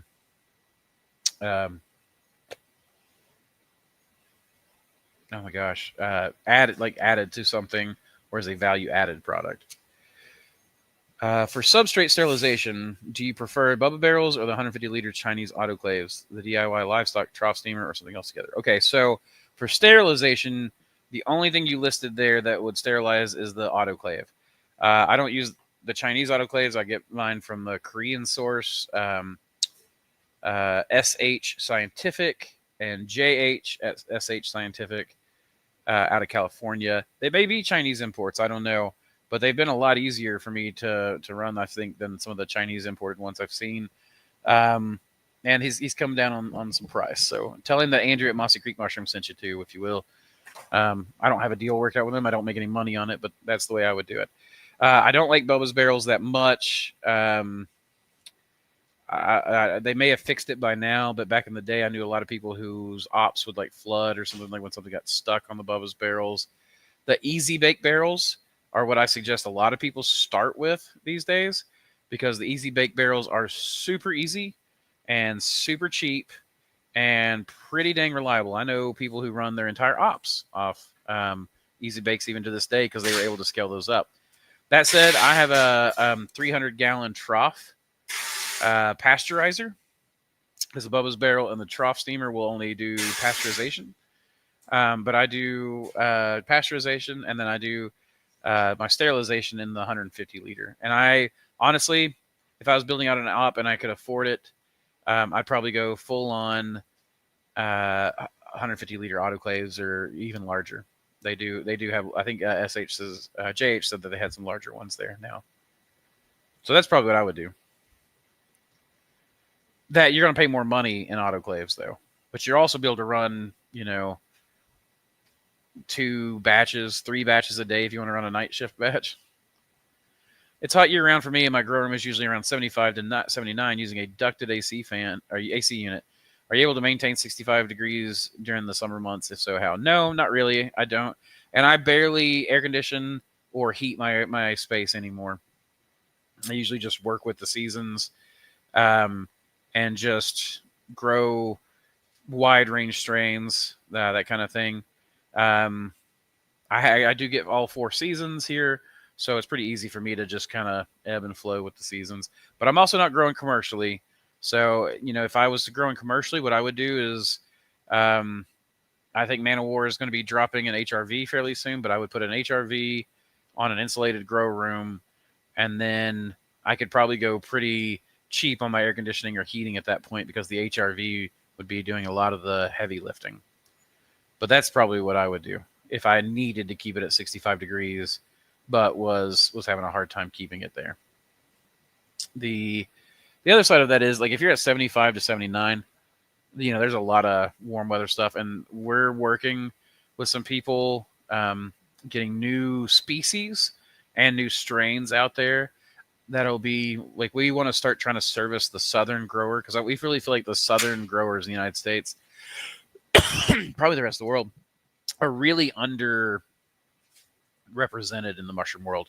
And part of that's because mushrooms have that thermal barrier, and there are species like the porcelain mushroom, the silky rosegill, the hot elf kings. I'm trying to think of what else. There's a lot of these things are coming from Jake Howard, but there are mushrooms. There are far more mushrooms, and in the tropics there are edible mushrooms that most of us mainlanders here probably don't know about, like John from Haiti. And there are people that work I know on the cultivation of John. I was even sent a bag of like spores and stuff to try to work with it a little bit. I need to do some more work with it, honestly. But the idea is I think that we should be focusing on trying to go to some of these tropical places and bringing back strains or spores or whatnot that will do better. The milky mushroom, like grown in India, the what's the one that grows in the eggs? Patty straw, but that's that wouldn't grow in 75 to 79. You would need like compost heap temperatures to grow that one. So I don't even know if I'd be able to grow it during my summer. So there's a wide range of things that are untapped potential right now. Is it possible to breed mushrooms of different species like together? For some species, what happens when you say try to breed a blue and a pink, or a pink and a king? So many possibilities. Okay, so it depends. It's kind of like in mammals where you can't really breed a house cat and a lion together, but you can breed a tiger and a lion together because they're closely enough related. For the class is on December 13th, so I would make December 13th the expiration date.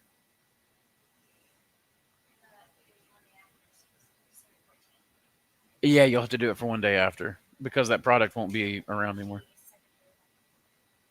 The what? Same thing. Same thing. You're right. Okay, so are you likely to be able to breed a blue and a pink together? No. Can you breed a blue and a white together? Yes, though technically they're the same species, just a different variation. Can you breed a king and a blue together? That has been done before. You can, actually. Is it likely? No. There is something called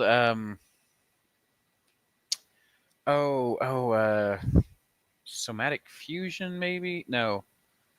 There's a way that you can take a mushroom, basically bring in another species, and allow it to do some genetic transfer, but it's not a breeding method, so to speak. It is like a three-parent offspring kind of thing. I cannot remember the name all of a sudden. It's something that I read about like maybe a year ago. Protoplast fusion. I think it's called protoplast fusion.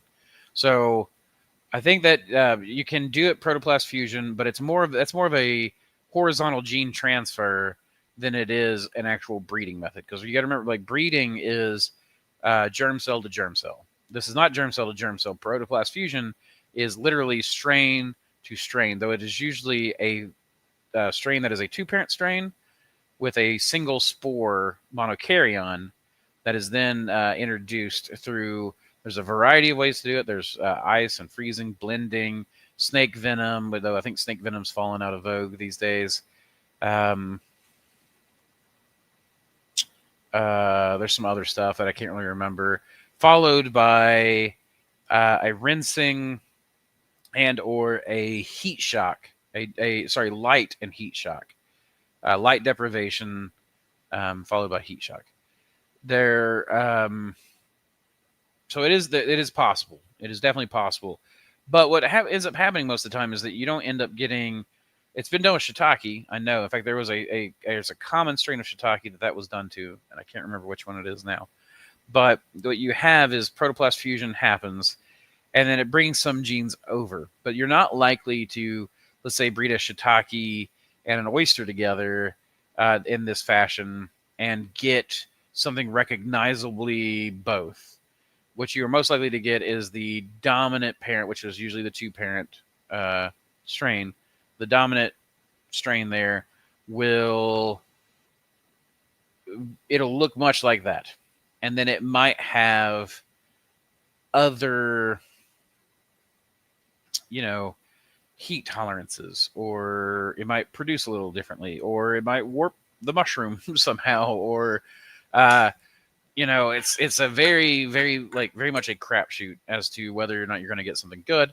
As most people who have ever dealt with breeding or selective breeding or anything like that will tell you, most of what we're doing in breeding or hybridization is 95% ho-hum average, 4% garbage and 1% gold. Those ratios are something I pulled out of thin air. That is not the actual ratios, but it's something like that. So you definitely can do some stuff, but it's definitely different. It's all good about 19 degrees C. Great. That means nothing to me. I am American. Through and through. What's the power supply like? Hey, was it I'm American, ignorance is bliss or something? What's the power supply like on the stir plate? Would I be able to run it on 220 volt in the EU with the right PS? I don't. So I think they're 12 volt, but they have adapters. What you would have to do is for the EU model, and I think Ben does have EU power supplies, but I could be wrong. You would need to call Man of War or email them, more likely. I think it's just manofwarinnovations@gmail.com. But if you go to Man of War's website, Man of War Innovations, their contact us form will be there, and you can ask about a European power supply for that. But it's a product that I think should be in every lab at this point. You either have the really cheap garbage ones or the super expensive garbage ones. And Ben has somehow created a slightly more expensive, but really moderately priced stir plate that he's able to produce a high quality stir plate for a moderate price. Blows my mind. But I basically told him about my frustrations with the stir plate industry. And he was like, I don't know, it was a few days later, I had a working prototype. What's the benefit of using autoclaves for bulk sub if pasteurized works just fine, other than the extra time for pasteurization? That's usually it, is that you, let's put it to you this way. My boiler my 300-gallon pasteurizer can hold about 120 12-pound blocks. So a lot. You can do quite a bit. It runs off a 9-kilowatt boiler. That 9-kilowatt boiler will run for 36 hours. So you take my cost there, right? 11 cents a kilowatt hour, 9 kilowatts. So we go, that's 0.11 times 9 that means it cost me 99 cents an hour. So times 36, you're looking at $35.64 per run that way. Now, if my autoclave will run, was it like 18? Let's just say 18. I think it's actually closer to 20, but let's say 18 10-pound blocks. So you have, 0.11, and it runs for, let's say, 2.5 hours. That is now, I did that wrong. 0.11 times 9 cents, oh my goodness. 9 kilowatts times 11 cents a kilowatt hour. Now times that by 2.5 hours, you're looking at $2.48 if you round up. $2.48. It's just gallons, pounds, than kilowatts. Sorry, buddy. Most of my audience is imperial, and So you have that's a huge difference, right? That's like now, granted, I'm going to have to run that multiple times, but I also can run 2 batches in a day on that autoclave. And there are larger autoclaves. There are 300-gallon or 300-liter autoclaves that you can run off of, which would double my capacity there. And then I'd probably run those twice a day, kind of thing. So it's a better sterilization, so you're more likely to get a quality product. But the other side of it too is that the autoclave doesn't run that whole 2.5 hours. It runs to get up to temperature, and then it cuts on and off. So it actually saves power. Gallons, pounds, and kilowatts. Kilowatts is metric. I'm joking. Just makes my brain hurt a little. I know. I'm just saying, like, for the gallons and pounds, I'm imperial for sure. But yeah, for some reason, America, we pick and choose. we like to, we pick the best, and run with that. If I used 15 milliliter tubes, do I fully seal them when sterilizing or leave them a quarter turned open? If I put them in a quart jar and then PC, worried about the tubes bursting the PC. I've never had them burst. I get slants, my centrifuge tubes from Cell Treat. I just crank them down if I'm running them like that. They'll probably warp a little, but I've not really ever had that be a problem. They still seal. Hello from South Texas. Well, hello from East Tennessee. Have you noticed delayed fruiting in hericiums or oysters when they have been left too long in incubation before being put to fruiting? Yes. What you end up having is that oftentimes they will fruit like in the top of the bag or somewhere else. And then with that, you have what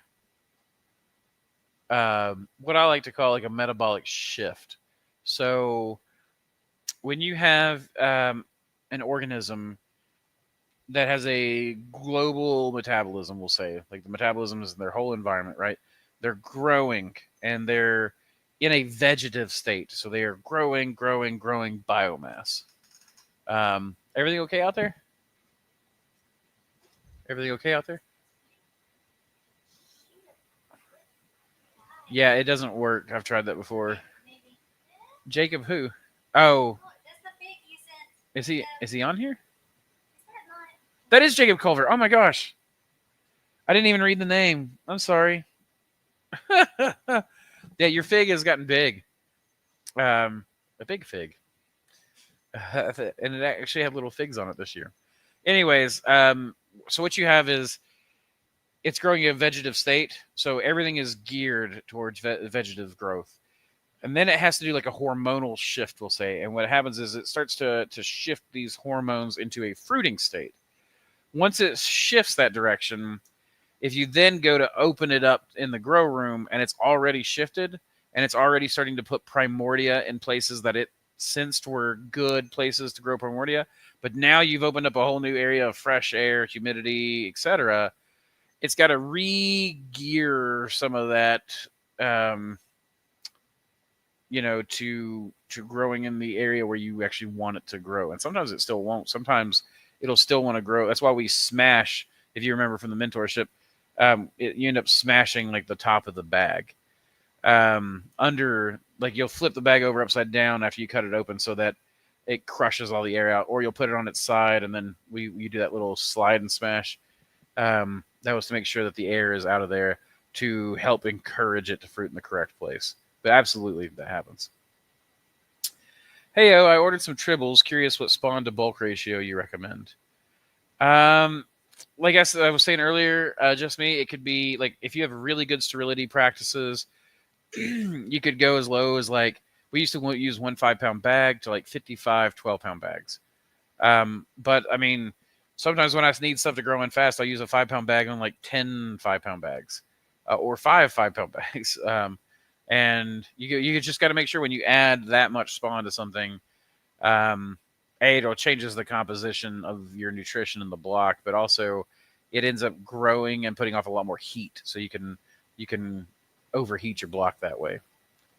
So I'd like to just really quick, because I know that we've had people kind of come and go. I'm putting it in the chat here, but we have our Mossy Creek Mushrooms digital mentorship that is on the November 22nd, Saturday. In fact, why don't I just share screen here?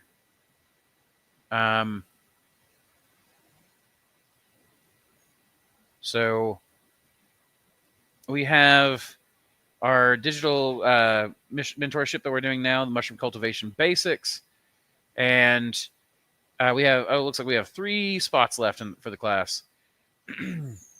And we're going to just go over the cultivation fundamentals, and then we'll have a live Q&A at the very end. But we'll also cover scaling up, fruiting environmental controls, spawn, substrate, agar, and liquid culture, and more. So I'd just like to remind everybody, since we are likely have a different audience. And then in December, we have our liquid culture deep dive. And that is here. And that is a more expensive class. We just released it, so we still have 20 spots left in that because I just released it, just announced it today. And that'll be on December 13th from 1 to 7 p.m. And we're going to go over a lot of stuff, included, as you can see here, we're going to go over aeration. We'll go over the nutrition and traceability, quality control, which people do not pay enough attention to. We'll go over equipment like our automatic syringe puller that we've built and all kinds of stuff, lid design, etc. So hopefully you guys will enjoy that class for those who have signed up for it. Jay says, glad to hear it's enjoying its life in Tennessee. I appreciate the help. Working long hours has messed up my timing, unfortunately. I can understand that. So I have experienced that on my last 2 runs. Yeah, that'll happen, man. Real life always gets in the way. That's what I like to say. But yeah, dude, that fig has definitely been enjoying its spot out there. I put it in a 150-gallon tub, and it shared that tub with all kinds of like tomatoes and things like that. But it ended up housing probably 3 great big mamas of the not golden orb weavers, garden orb weavers, or whatever they're called, the big riding spiders. And now there's like egg sacs that look like, I never looked at that, like how they actually look like figs, but they're big. They've got these, they pulled those fig leaves down and curled them around their egg sacs and stuff. It's pretty cool looking. But that tree ended up becoming quite the home for other living things. I'll be right back, guys. Hey folks, welcome to another sponsorship for the Mushroom Cast. We're always talking about dialing in your grow setup, and when it comes to humidity, there's one name we trust, House of Hydro. These foggers are an absolute game changer for mushroom cultivation. House of Hydro's ultrasonic humidifiers put out an incredibly fine, cool mist. So fine, in fact, that mycelium can actually uptake it straight from the air. That means better hydration, better growth, happier mushrooms, and better yields. And let me tell you, these things are way easier to vent around your op than setting up full-on plumbing pressure systems. No pipes, no hassle, just perfect humidity right where you need it. And when you're working with the best, you want the best support. John at House of Hydro takes care of his customers better than anyone in the game. If you ever need help, they've got you covered. And because House of Hydro is sponsoring the Mushroom Cast, we've got a deal for you. Use code Mossy at checkout and you'll get a full set worth of free replacement discs with your order. It's up to a $50 value. Get yourself a House of Hydro fogger. Your mushrooms will thank you. Keep spawning culture, y'all.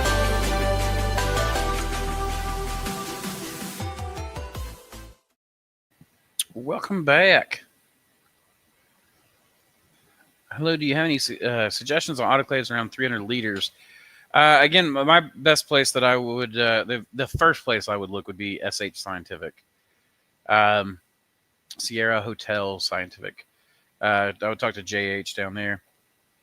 And let him know Andrew sent you from Mossy Creek Mushrooms. But yeah, JH is he was telling me, I think, that they have some 300-gallon ones, or 300 liter ones, maybe. Now that I say that, I wonder if he said 300-gallon. Anyways, that would be cool. but I know he's got some. I know Blue Myco's got some, but I have not used one of those, nor do I really know anybody who's using those. So I don't really know what to say on those. But SH is where I would go immediately. Plus, I think that the Blue Mycos aren't actually autoclaves. I think they are somehow like just under the rating or something for that. I've got to go. Andrew, thanks, Heat, for all the answers again. Keep well. Absolutely, Lucid. Thank you for joining us. Absolutely glad to have you. All right, guys. Well, it's been 2 hours, so I guess I'm going to sign off, especially since it seems like we have slowed down in the chat today. So I guess I'm going to go. Excuse me. It's 6 o'clock here. I don't know why I'm ready for bed. I think we got a cold front coming in, so hopefully some storms tonight. But yeah, guys, I think I'm going to sign off. I appreciate y'all hanging out with me, asking plenty of questions. Helps me make content. And I hope you guys enjoy your weekend and your Halloween. Happy Halloween, everybody. For those of you who celebrate it. And I guess I'll see y'all later. Keeps fun and culture.